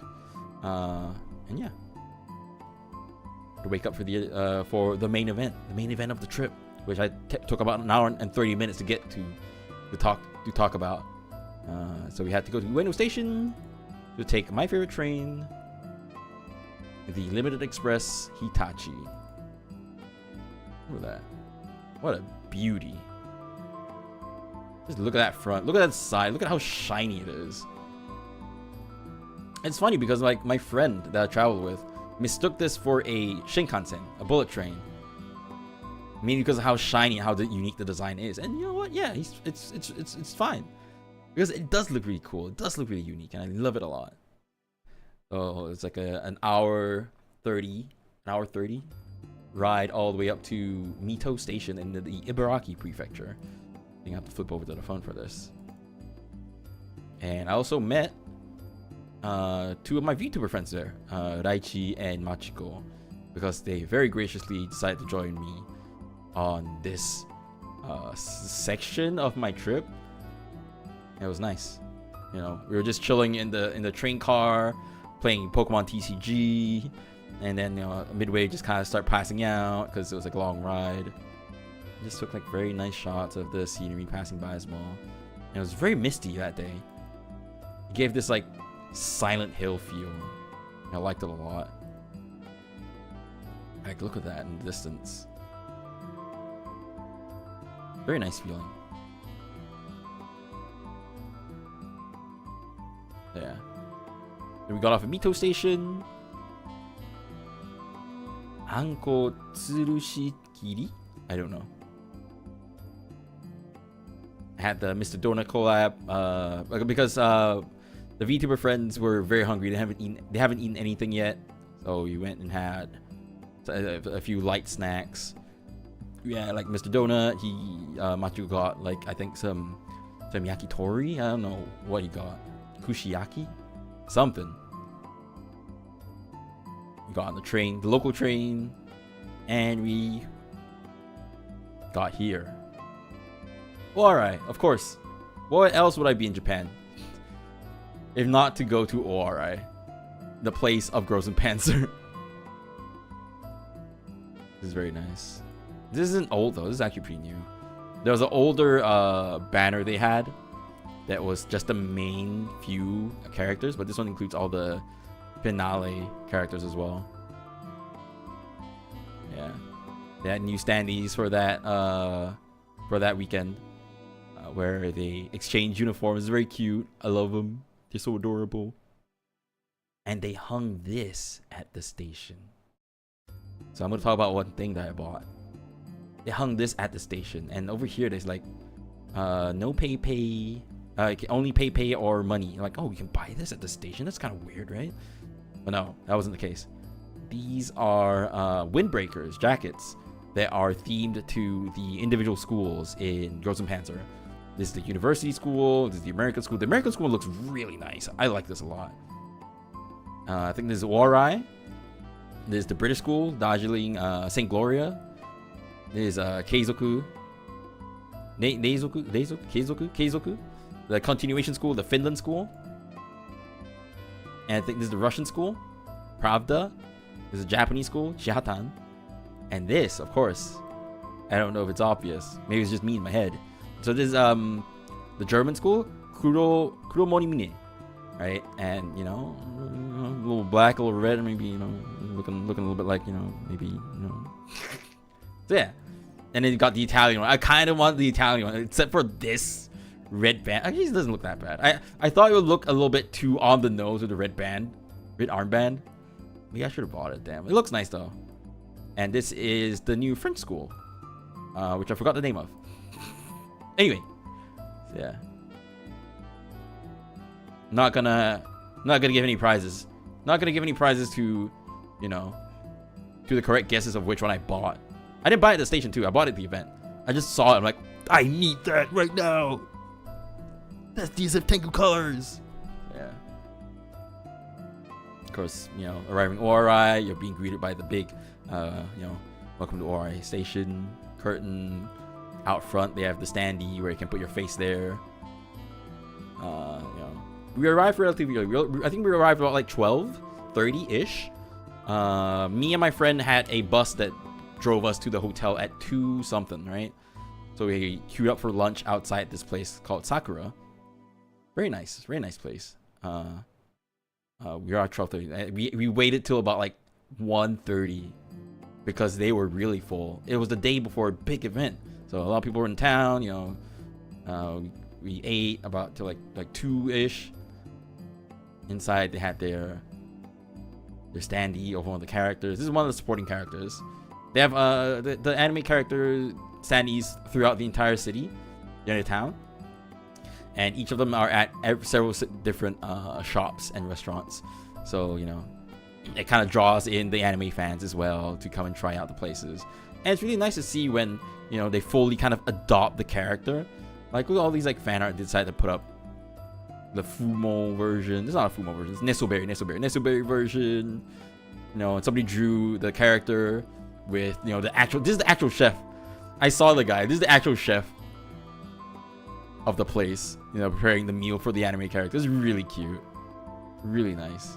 It was nice to see. Of course, us. We had like pretty sweet drinks. This place is known for that season, their limited menu, the seasonal menu was a beef stew. Beef something. I forget what it was. They said beef stew, but it's not stew, right? It's this. Ooh. It tasted so good. The meat, it melted in your mouth when you ate it. And it's so delicious. I need it. I need it now. The miso soup was actually really good too. It didn't taste like the powdery stuff. That's the best part. No, that's the worst part because it spoiled me on miso soups. It was really nice. It's like homemade miso soup. Of course, rice, and you got a pickled vegetable as well. Of course, you got SFTengu himself. Who's this fella? Machiko bought this to share, but we didn't manage to finish it. Yeah. But we took it away and we had it later on at dinner. Which dinner in itself was also an event. So after finishing, 2 p.m.-ish, me and my friend, we ran. We kind of like brisk walked back to the station, get on our bus. And here's the best part. I nearly forgot. The best part is that me and my friend came to Ori in February, right? That's like 9 months ago, more than half a year ago. Might not be very long, but like, you know, you'd be surprised how fast your memory kind of forgets things in general, right? So we got to the bus. Well, it's basically like a huge van. We got to the bus that brought us to the hotel. The driver saw me, and he looked at the name list, and he's like, "You were here. You came here before." I'm like, "Oh, yeah, me." Like, oh, it's nice. Welcome back. You know, I'm like, what the fuck? The bus driver remembers me? What the hell? It's not like due to like any like bad experience or whatsoever. It's like he read out the name list. Wait, I've seen this name before. And that in itself was a very nice welcome back to the town. Being remembered, like, you know, being remembered. It adds like such a huge amount of like, damn, feeling, you know? It's like, shit. It's like, oh, you were here earlier in the year or something, right? Like, yeah. He helped us with our luggage. He drove us all the way to the hotel where we unload our luggage and like, oh, yeah, have a nice stay here. I'm like, hey, okay. So that's all very nice. Yeah. And this is our hotel room. Very big. There was actually a video of it. Should I show the video? Maybe I can show the video. Hold on. Can I show videos on this? I don't think I can. Hold on. Let me just pull it out then.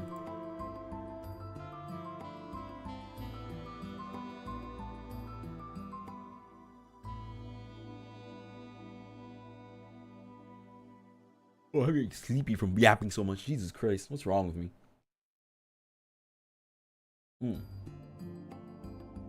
What is this? Ah, okay. Where are the videos? There we go. What's this one? There's our hotel room. Straight in from the door. The toilet's there. This is the shower room.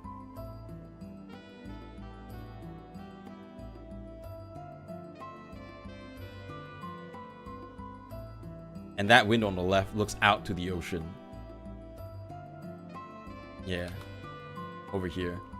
It was really nice. And this is a massage chair. This is really big to me, but there's a massage chair right here. And it's really amazing. I call it the masturbation chair. Because it's just a chair facing like nothing. And a tissue box in front of it. Looks so clean and nice. Yeah, it was the last room available. It's actually more for like 4 people to stay. You're supposed to put all of these furniture against the wall and pull out like futons to add additional people here. But I booked for 2. So yeah. This is the weird part, is that this window looks into the shower area. So I don't know what they're trying to achieve with this design. Yeah, it was way too big for us, but it was worth it. It was a very nice day. Also because, you know, it looks out at the ocean. So we stayed here at this hotel last time when we came in February, but we booked a Eastern style room that was really weird. The shower is not separated by any wall whatsoever, right? Just imagine, let's say here, right? The shower is here. The shower is here. No, sorry, no. Here's the worst part. The shower in the wait, hold on. Do I even have the video? I don't think I do. The shower for the last room was actually at the entrance of the room. And there is nothing blocking the shower from the bed area, nor the main door to the room. And it's like a glass, you know, a glass shower room, you know, glass, clear glass. And it's just like so weird. The only way you separate the shower area from the bed area is just like a sliding, not sliding, like a, you know, like a screen. A screen you pull down from above. That's how you block off vision from the shower area. And it's so weird. We had it's not a bad experience, it's just a weird experience with that room. So we decided to book this room instead. Exhibitionism, exvertism, yes. Some of my favorite yeah. It's very weird that the window's there, but at least, you know, there's a screen you can you know, blinds. There's blinds. I think the funny part about this room is here. So this is like a it's not a window, but it definitely looked like there was a window here that looked into the showering area. So I was like, what the fuck? Who designed this place? Who the hell designed this place? So that was quite interesting. Yeah, it was nice. It was a very nice place to stay in.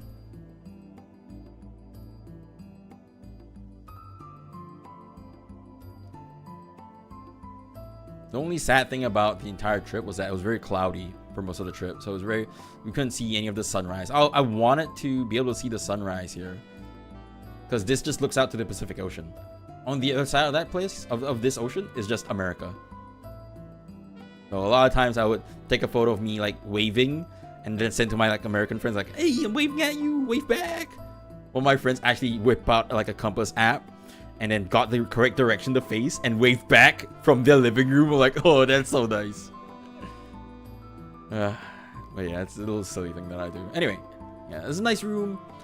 I managed to enjoy the massage chair on the final day. Yeah. Should we change music? Let's see if there's anything else. What's this? Akai doresu no onna. The girl, the woman in the red dress. That's kind of on the nose. It's okay. Yeah. I also spun a gashapon at the Mito station before we got to Orai. It's all about trains. It's all trains. And I wanted this one. This is Spaceship X. It's a very, very like expensive train that you can reserve and ride in. I still have it on my desk here. Yeah.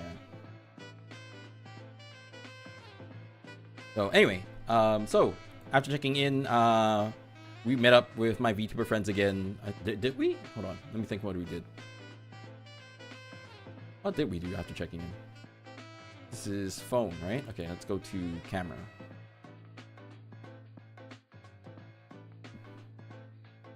Oh yeah, okay. So we went to we went to buy souvenirs and stuff.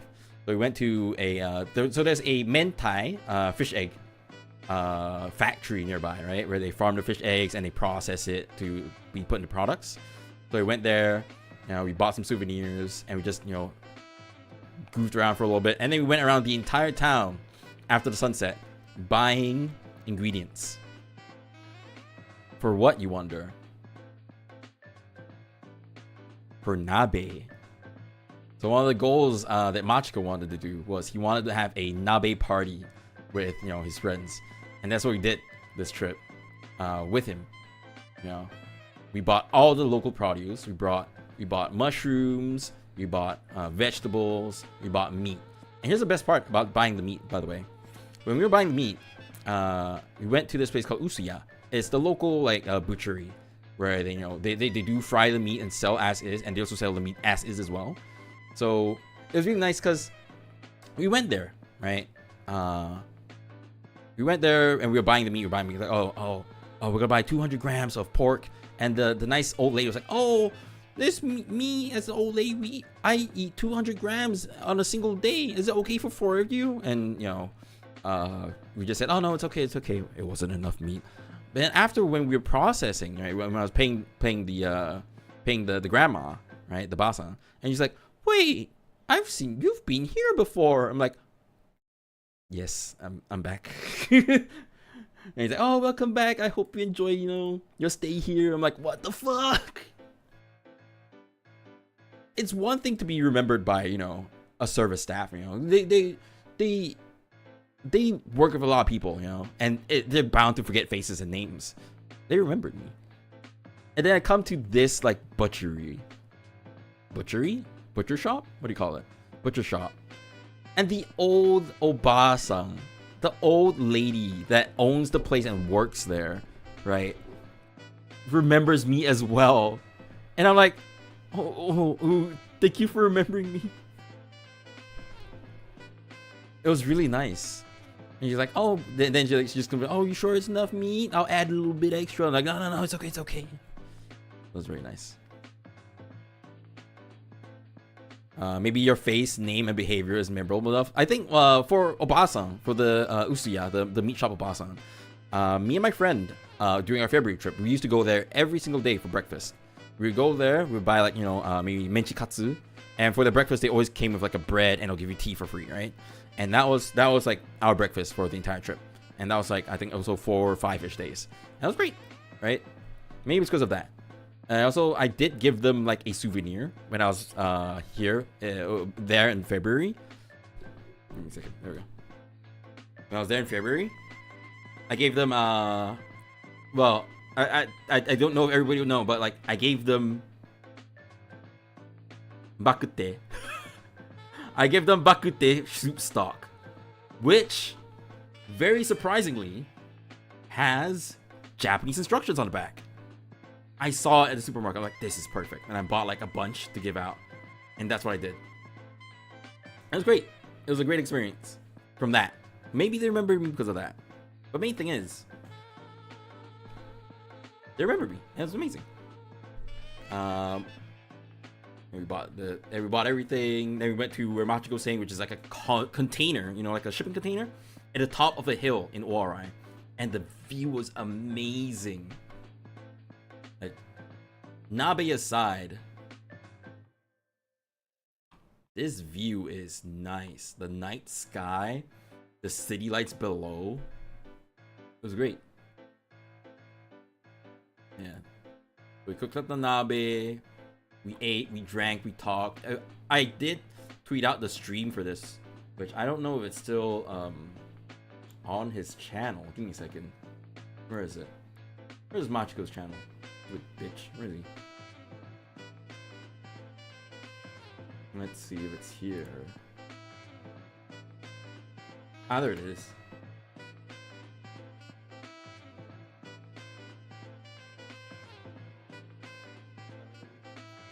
I'm gonna turn down music.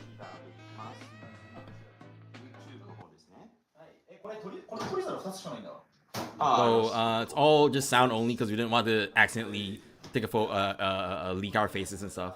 So here and there, we would all of a sudden just like, oh, this looks so good, and then we just take up the camera.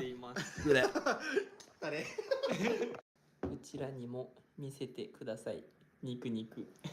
So we're processing the meat, getting the meat ready, you know, grind, stirring the meat with the sauces and stuff. 今揉んでます。揉まれています。So here and there, we show the food, 答えています。 cooking the meat, some of the meat. ほな。肉よ。最高すぎ。 The こんな pork. 風に包んであるんだぜ。 Putting everything in, along with the soup stock that we chose for that day. はい怖い怖い怖い怖い。怖い怖い怖い怖い。大丈夫大丈夫大丈夫だと思う。怖い怖い怖い怖い。よかったね。これが大洗の明太マークで買ってきたヤリイカ。 Yeah, so this is one of the things we bought at the Mentai Museum, or Mentai, what was it? Mentai Factory. It's squid mixed with mentaiko, and there's like yuzu in it for some reason, and it tastes really weird. What the fuck? 俺の配信じゃねえか。ああ、まあいいや。もう見せない。もう。So good, yes, so good. あよか、あるかわいいちん。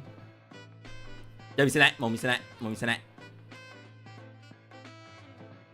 Yeah, we had this, we had drinks, and where's the nabe? Where is it? Where's the nabe?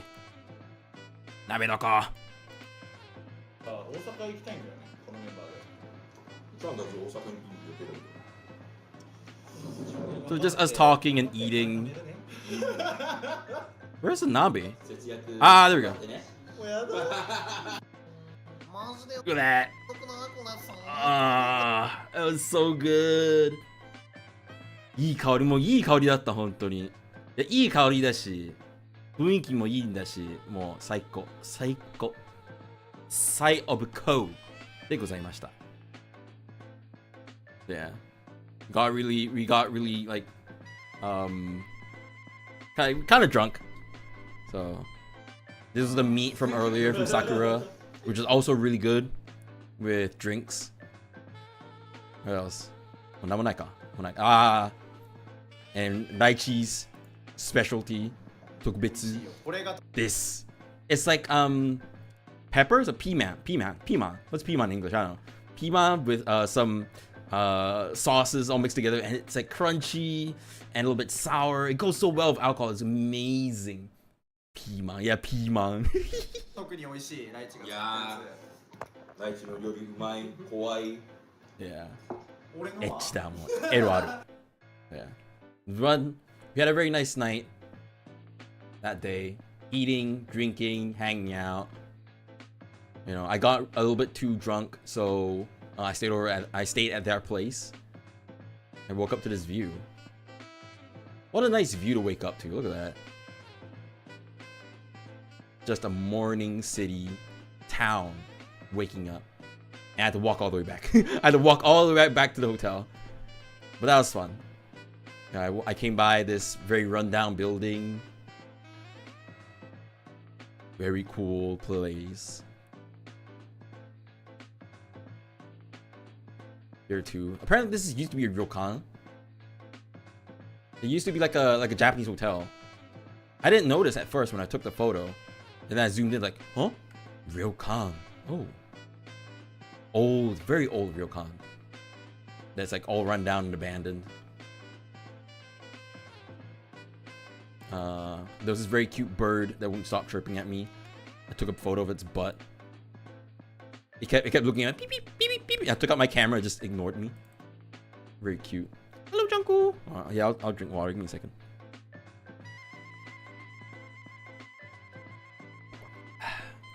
Cute bird. You know, walking back to the hotel from the hill was a very nice experience because everyone's waking up and you know the sun's rising.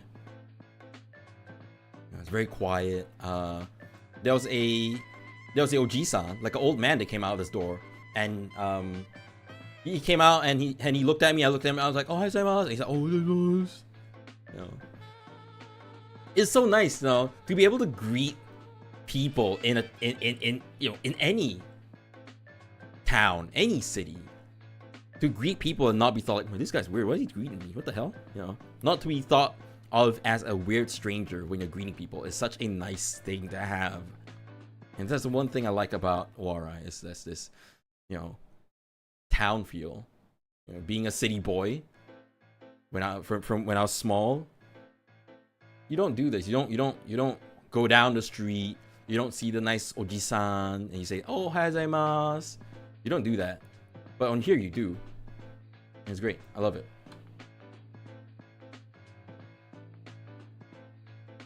You know, walking. Of course. Here is the big reveal. Why I was in Warai for that weekend. Then Anko Matsuri. So it's the monkfish festival. It's one of the primary exports for Warai. So they do this event to celebrate the export. It's just tourism, but it's nice, you know. Oh shit! It's nice because you know they set aside a lot of cool events, stage shows. They have a live dissection of the Yanko on stage. They have Pretty Cure stage show. マグネットだけで作ってるのすごい。そう。いや結構ね、毎回作ってるからもん。キャラの誕生日とか、もうよく頑張ってるなと思ってたんだけど、何の店が作ってるのはちょっとわからないんです。円逆？お！ The N is upside down. I mean, it's fair. まあ大丈夫でしょう。まあ通じるんだったら大丈夫でしょう。It's so cute. They make a little monkfish out of the magnets as well. Look at that. It's very cute. So yeah, we walking back to the hotel. Of course, one of my favorite spots in Oarai is this big ass torii gate. It's just a big ass torii gate. And that's it. This leads up to the shrine, the main shrine in Oarai.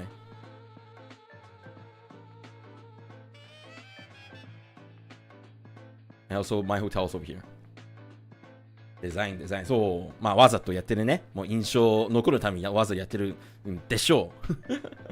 マジで今月中に行きたいくらい楽しかった。いやありがとうございます。毎回言うんだけど。我々の心の曲をこんなに楽しんでいただいているのところを見せるなんて本当に誠に感謝しております。じじいだ。まあ否定はしないんだけど、まだ若いんだけどね。まだ若いんだけど否定はしない。But yeah, I love this big ass torii gate just because of how big of an impression it leaves you. And of course, this is the hotel. The front here was under renovation, so we had to go around the back. This fucking sun. Hold on. There we go. So, this was Saturday, and that was the first day of the event. And I was already late. My friend has already went to the event and queued up to the mini hobby show. Let me flip over to the phone. Phone. Oh yeah, on the way back. Oh shit. Oh god, there's more food photos. Look at this. Look. Preparing the nabe. We didn't have enough bowls, so Macho had to use a fucking cup. 心の年は一緒。まあね。それも否定しない。He had to use a cup for his ponzu sauce. It is so weird. And of course, having went to 7-Eleven, I bought onigoroshi. It's cheap, strong alcohol. It was nice, especially on the rocks. Yeah. On my way back, I walked by where Kurara's standee's at. She's really beautiful. So the cool thing about this character is, the character is in the anime actually Russian. The voice actor for both the Russian dub and the Japanese dub are the same, because the person who voice acts this is actually Russian. So, and she actually kind of looks like this as well. It's crazy. So that's a cool tidbit from a Garupan fan. And they're riding this bus around the Girls and Panzer bus. 完全新作劇場版. What the fuck is this? 制作決定. Oh, this is old. 2号車. This is old. This is an old ass bus. This is before they made the movie. Holy shit. I didn't. Wow. But yeah. They brought this bus for the event, you know, having it run around the event. And at our hotel, the patron saint, the standee at our hotel is Mako, the driver for the main character's crew. The masturbation seat. And this is the queue for the event. It snakes. It's like here, it goes here, it goes in an S shape. So my friend's somewhere in here. And he queued early for himself and for me. I was like, oh shit, I feel so bad. So I bought something for him at the event too. So here's one of the things I bought. Of course, is the SFTengu jacket. I bought this. I also bought one of the body bags that is also SFTengu color. I should have bought one of the travel totes. Yeah, this is one of the few things I bought. I also bought a new bag, which I didn't take a photo of, I think. Let me see. Standee. No, okay. I also bought a new bag. Hold on, let me whip out the product photo.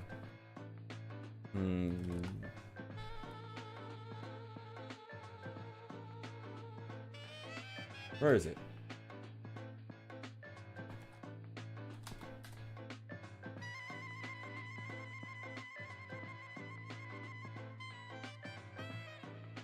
This one? Ah, okay. I also bought this bag. Here on the right. Ah, fuck.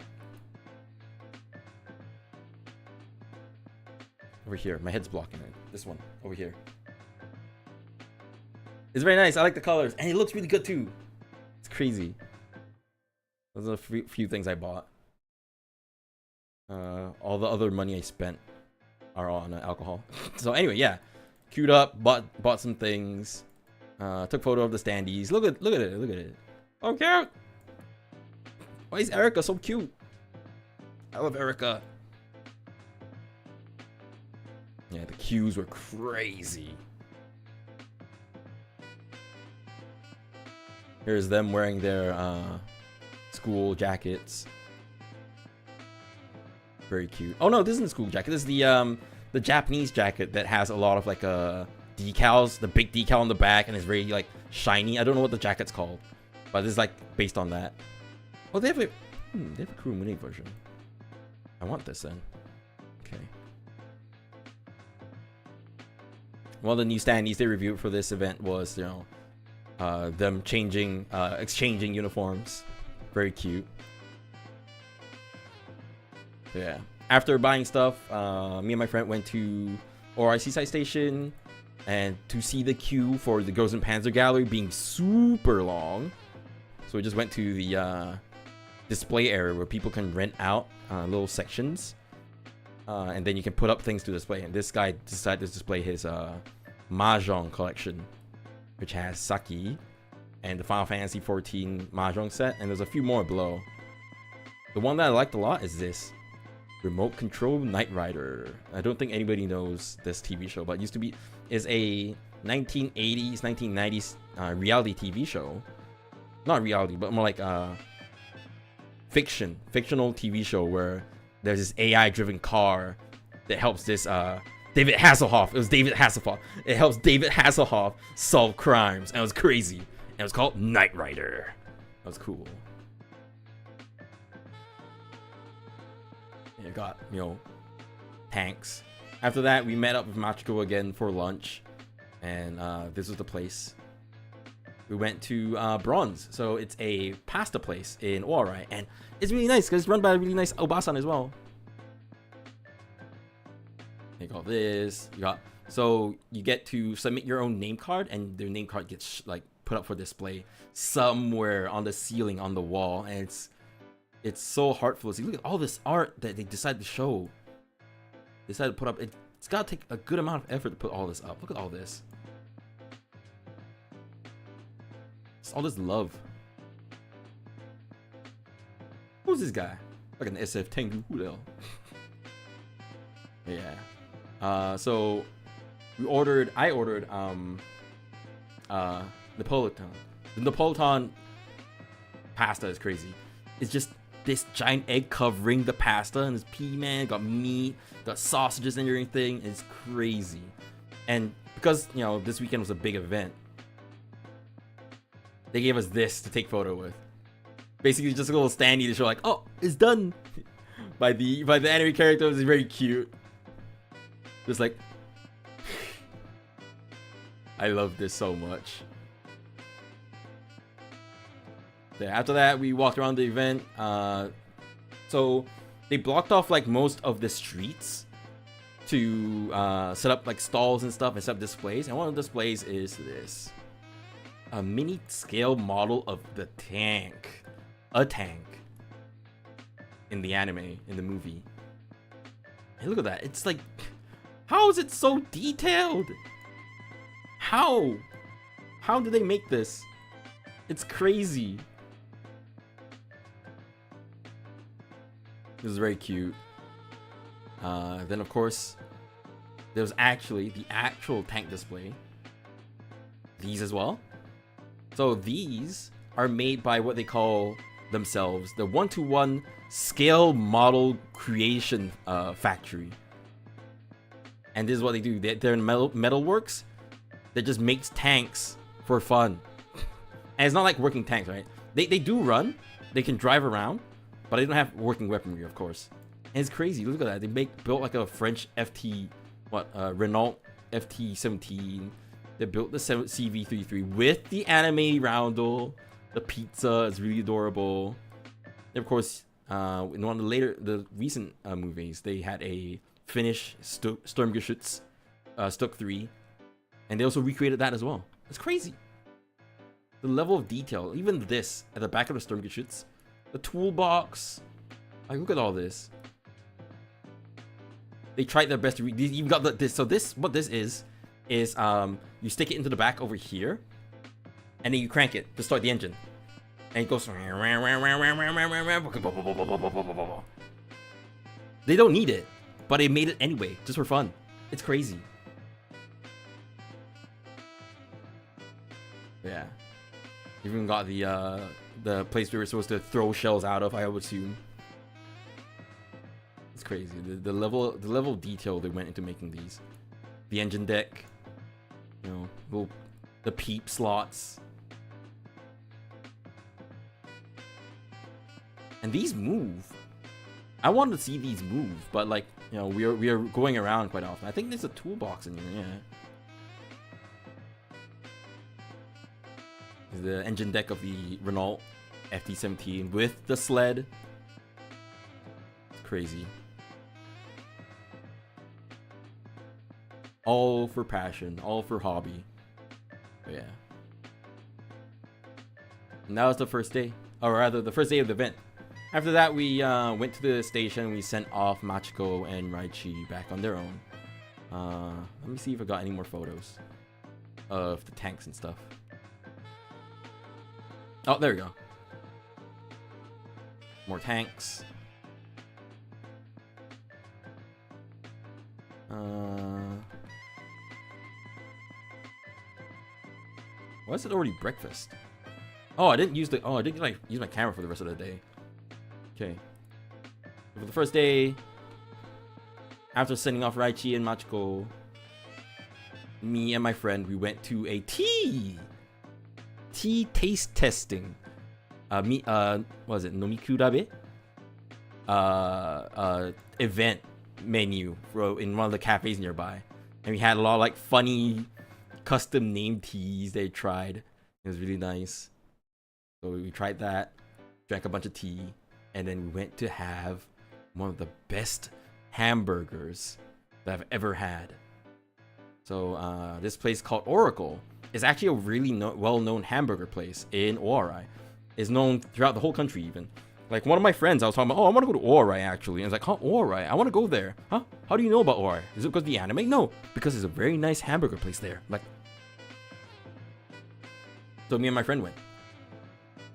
But we had to wait about like an hour and a half because they actually ran out of food. Because it was so crowded, there was so many people. They actually ran out of food, so they had to run out and buy. They didn't say it, but we saw the staff run out and run back with like, you know, the meat and stuff. I'm like, oh, and this is the burger. I got a anzio. I don't know why it's called the anzio, but it was crazy good. Yasai, actually, yasai, look at that. Cucumber, like a pickle. I love pickle. They need to add pickles in every single burger meal. I love pickles. The fries were amazing. It was great. And you got this stupid fucker. Who's this? Fucking SFTengu. Look at this. Look at this. Oh my god. That thickness of the patty. Jesus Christ. That was great. They also had a few, like, you know, funny little displays. A tank made out of something. And they got like model bugs as well. Very cute. They have a little table with one of the Girls and Panzer characters I like. Duce. Anchovy. And for some reason, the entire top shelf with the alcohol is just all Toho. Somebody likes Toho there. Yeah, where's SFTengu? Where is SFTengu? No SFTengu. I can't find it though. Yeah. Chin Hanya. So yeah. It's great. I don't know why. It's like, what the fuck is all Toho? Great. And that was, trying to find the one without my face. It doesn't have my face. Oracle. That was Oracle. Ori. Very nice place. After that, me and my friend split up. He went back to the hotel. I went drinking. So I went to here. Oh, you can't see it. Okay. So I went to the local karaoke pub. This is where all the anime fans come after, you know, the main event to go drinking and singing. Unfortunately, it was so full that we had to queue. I stood there for nearly 2 hours waiting to go in, but it was worth it. And they were open till 5 a.m. Of course, I didn't stay till 5. Yeah, I got in, I had a few drinks. So here's the fun part. You see the person here? So when me, Machiko, Raichi were walking around, this guy in a suit, like a full-on suit, was going around with a big-ass camera. And we just called, oh the fuck, Kingsman's here. And apparently he was recording a video to promote the town. Just for fun. Not even for like an event or anything, just for fun. That was great. Yeah. While waiting in the queue, I managed to make a few friends. You know, there's an Australian who was studying in Japan. He comes to Ori very often. It's like, oh yeah, oh my god. You know, and I got invited into their little line group. And now, you know, sometimes we message each other, and it's great. It's just like, Ori comrades. I'm like, oh, that's so cute. Oh yeah, I drank quite a fair bit, but not enough for me to get completely smashed, and I went back. But yeah. Next morning, me and my friend went to eat. Went for breakfast. I think at first we wanted to go to, where do we want to go to? We wanted to go to, I think, Usuya. We wanted to go to the meat place, but I think it was very full. So we went to the less anime-related seafood market, and it just had a pile of fucking oysters. A pile of oysters, and you just grab whatever you want, you pay for it, and you just grill it at your seat. Like, look at that. And that's how they you know, serve all this fresh seafood to you. But me and my friend, we bought like a set meal because it was like, you know, it was you know, breakfast. We didn't want to eat too much. Kuwasero, Yada.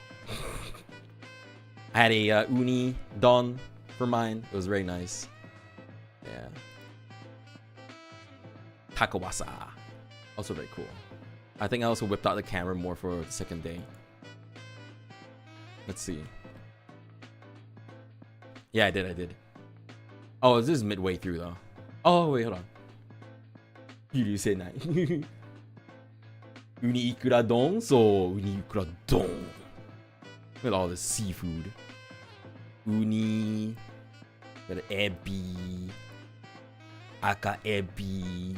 So much seafood. That was crazy. It was too much though. That's for sure.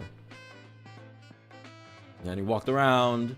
We went to where they parked the Itashas. All the anime cars. Anime decorated cars. Look at all this love they put into the cars. It was just a street. Look at this. Okay. Just a street of all Itashas. All the way. It's crazy. Look at that.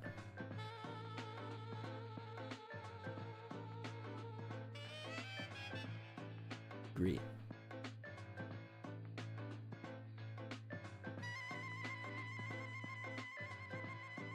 So much love. And one of it is just a straight up truck. Even so.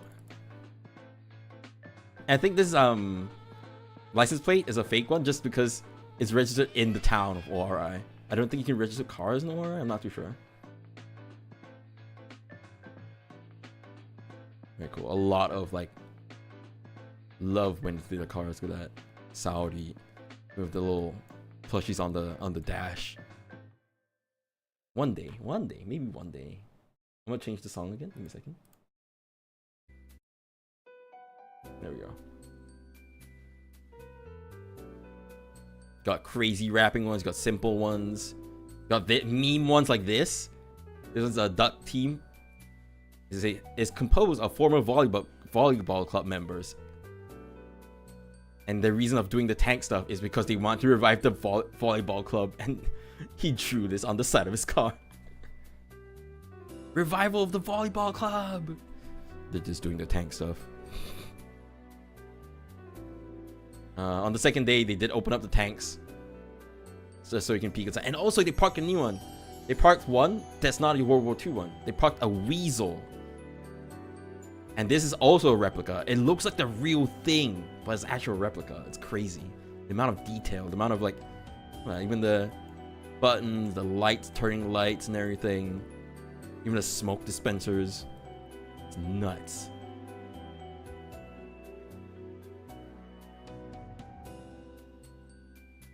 But yeah. Second day was actually really eventful.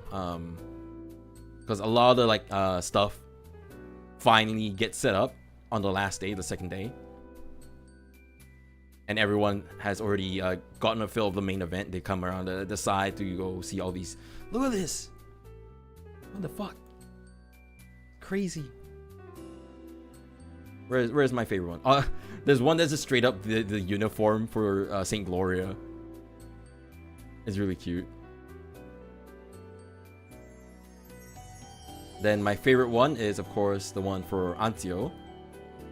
It's in front of the shop that has the Duce's standee. I was trying to take a nice shot of it in front of the store. Something like this. There's a grand total of like 3 stopped in front of it. Look at that. Look at that. It's so cute. Look at him. I love this so much. They're also showing off the new standees that got introduced this event. So these are the younger, what do they call it? The lower studies, the people, the younger students in the school for the German school, and they flanked them with Erica and Maho. Very nice. I like them. They're really cute. I think they're slowly cycling out the old characters and putting the new ones in, which is fair enough. It's about time. Yeah. Erica! I love Erica so much. That's so cute. I love women. Yeah. You can tell this car is pretty recent too, because she only had this face in one of the later movies. Look at that. What the fuck? Look at all those Erica standees on the dash. That's just nuts. But yeah. After that, my friend got really tired. He went back to the hotel to take a break for a little bit. So I went back to the main event. I managed to catch... Oh. Because it's a shitty photo because it focused on the guy in front. Pretty Cure stage show.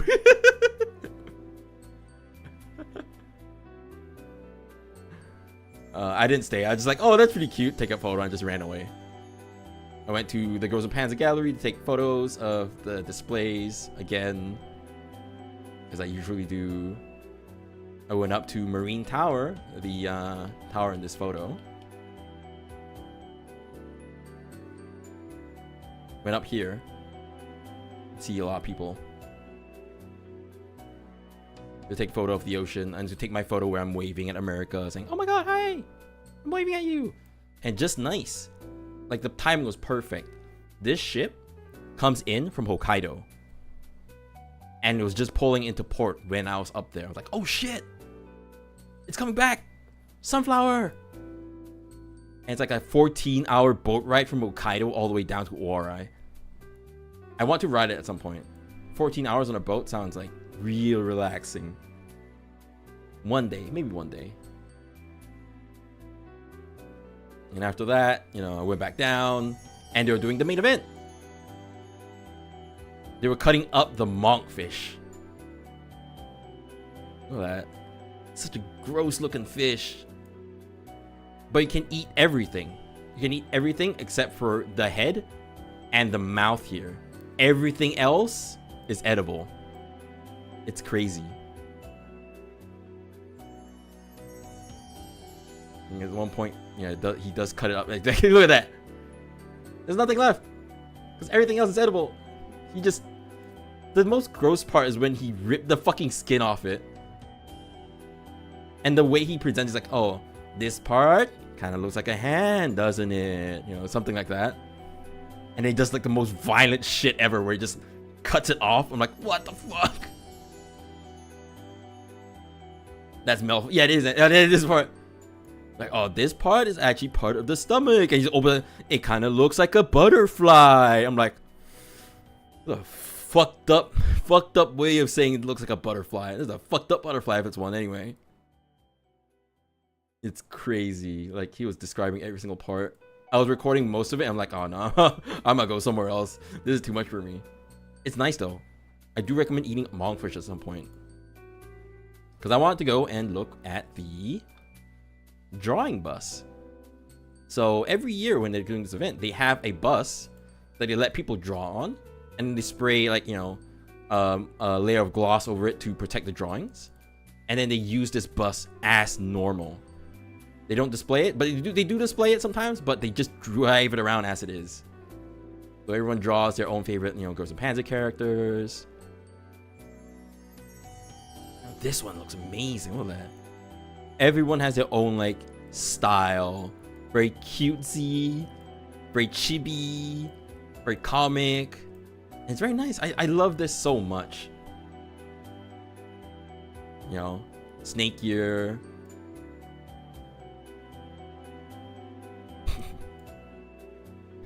Suica Pasmo 使えないのです Cannot use Suica and Pasmo, the tapping card you do for transport.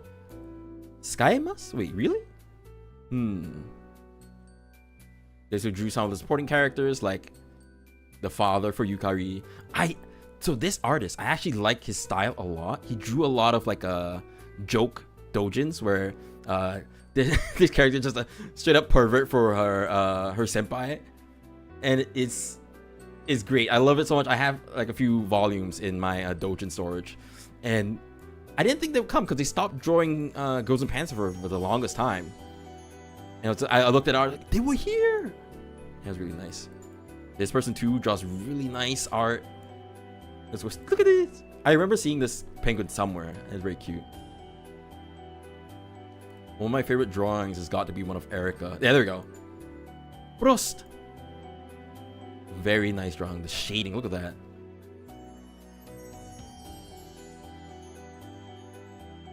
Yeah, they draw, and then, you know, the bus company just puts a layer of protective spray on top, and they just use it as it is.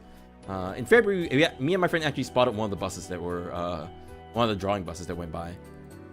There was some sides that you can't draw on, like the front and the other side, just for rule reasons. So it's very cute that they have like little drawings telling you, oh, you can't draw here. There's the rear. Yeah. And walking by, I saw this like very cute cat just chilling on the floor. Just start taking photos of it. And everyone's like, oh my god, look at the cat, it's so cute. Now the cat's the main focus of the event. They're like, yeah, really fluffy. You know, looked at me for a bit, and of course, being a cat, it just decides, fuck it, I'm just gonna fucking sleep. Very cute. But yeah.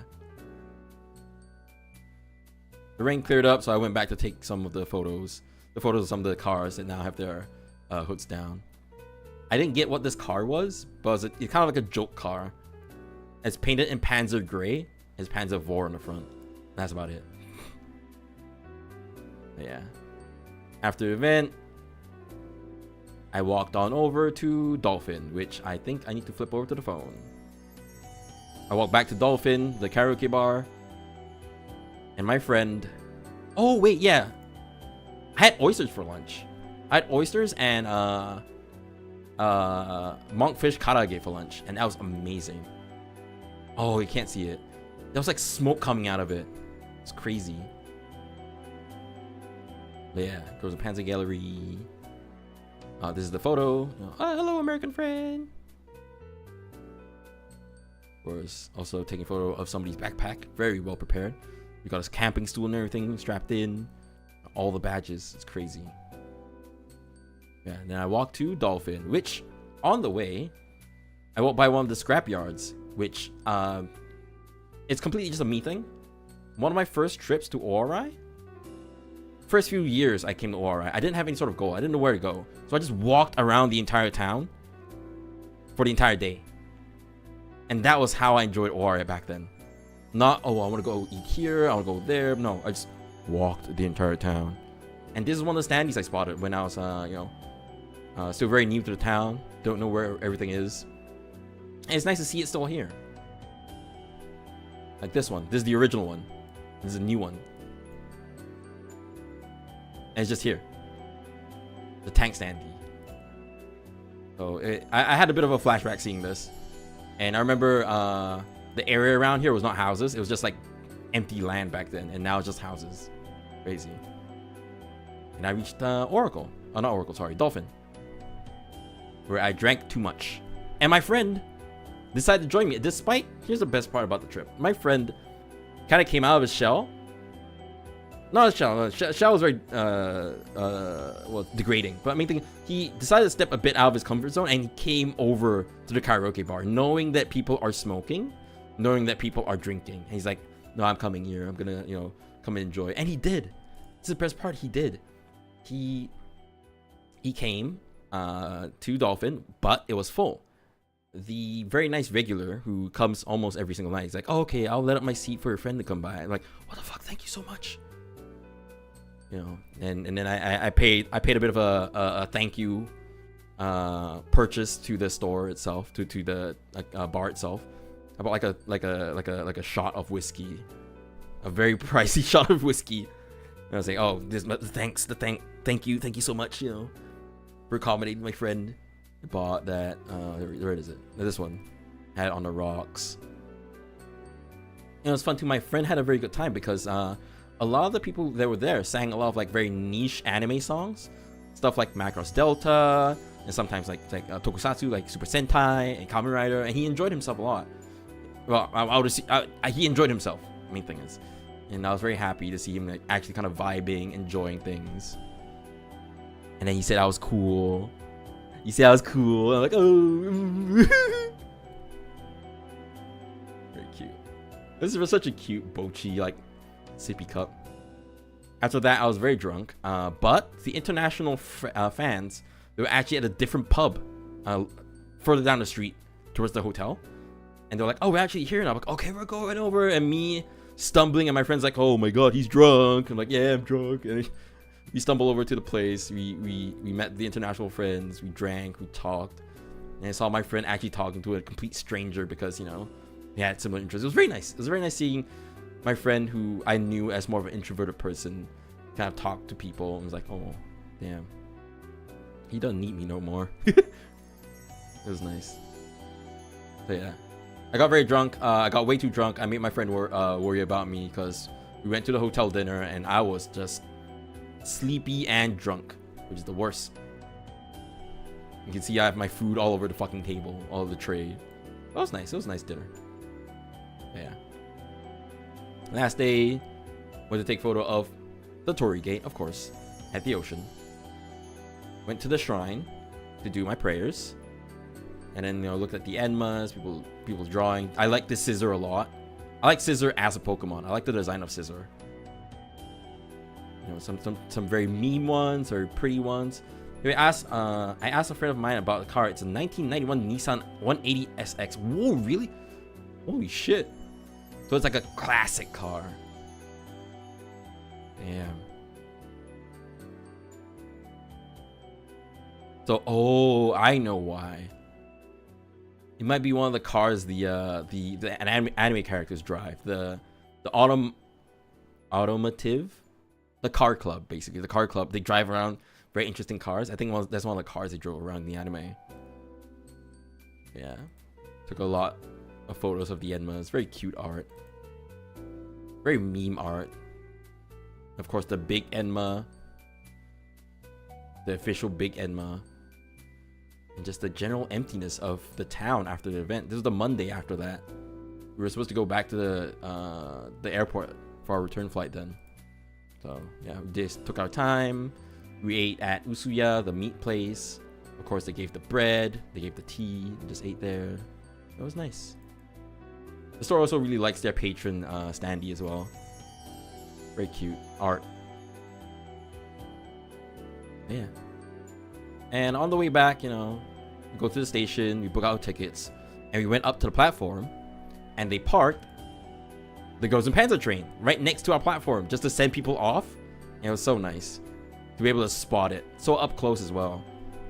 Because last time in February, me and my friend missed it because it was under maintenance. Like, oh shit. That was really nice. Look at Erica. So happy. I love her so much. But yeah. But this trip, I'm gonna wrap up now. Actually, I've got I forgot I've got a stream later on. But I'm gonna wrap up now. But for this trip, I really tried to take back more of myself back in 2016, 2015, where I used to take a lot of photos, which is why the logo on my hat has a little camera, because back then I took a lot of photos. I used to be a photographer, and that was what I was known as, right? The residential friend group photographer. And yeah, I stopped after a while. I stopped for like 6 years, mainly because of, you know, relationship, school, work. But now my life is starting to kind of, you know, settle down a little bit. I bought a camera. This camera. It's a compact camera, right? And I just started taking photos. And as you saw with this one, I'm very happy with this photo. And this level of quality being taken on a camera this small, it's crazy. So it's great. It was overall a very fun trip, a very fulfilling trip, and I enjoyed it a lot. More so than the trips that I go for a week, honestly. I had so much to do, so little time. Yeah, I don't want to drag on for too long. I need to prepare for the next stream, which I totally forgot there was a stream. Let's see if there's any nice photos I can end on. More of the cars, more of the cars, more of the cars, the bus, of course the shrine. I try my best to do long exposure shots for the way back, for the ride back. Not very successful, but this was nice. This one's okay. Oh no, it's not. It's out of focus, isn't it?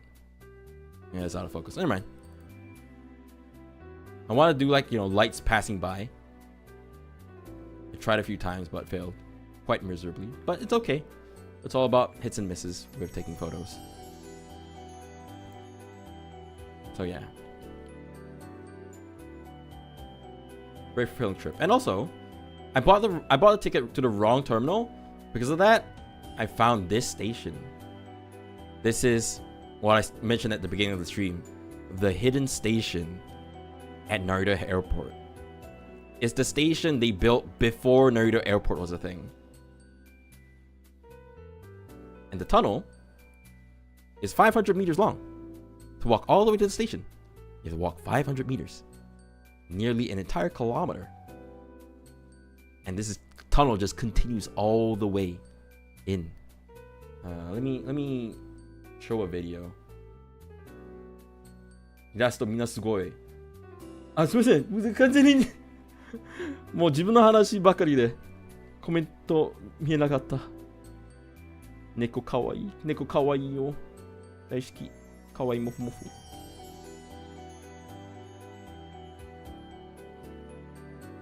Yeah, hold on.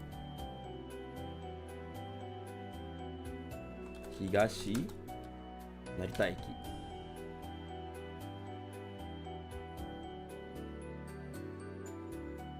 So this is the station.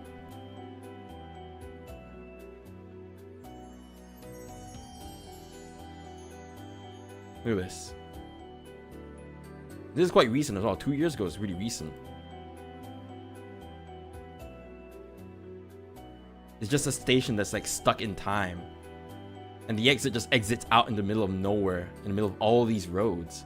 Because it's supposed to have a bus that brings you to the station, to the old airport, the small airport, before they made it a bit even bigger airport. And here's a 500-meter long tunnel that leads you all the way to the station. It's nuts. This is how Hachiban Dikuchi was like kind of inspired. It's because of this station. Yeah, very interesting station. It's something that nobody really gives mind about. So yeah, Higashi Narita Station, very cool. I recommend looking it up. There's a lot of like sealed away sections that they have like 30-year-old posters and advertisements that just stayed in storage like a little time capsule. But yeah, that was the trip. Of course, there was this kid on the plane playing VR, so that was fun.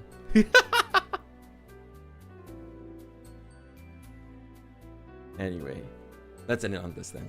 So, I've definitely yapped for a lot. I didn't think I would yap for this long, and I wish I could yap for longer, but I totally forgot I had a collab today. Oops. But yeah, I hope y'all enjoyed listening to me yap about very silly things.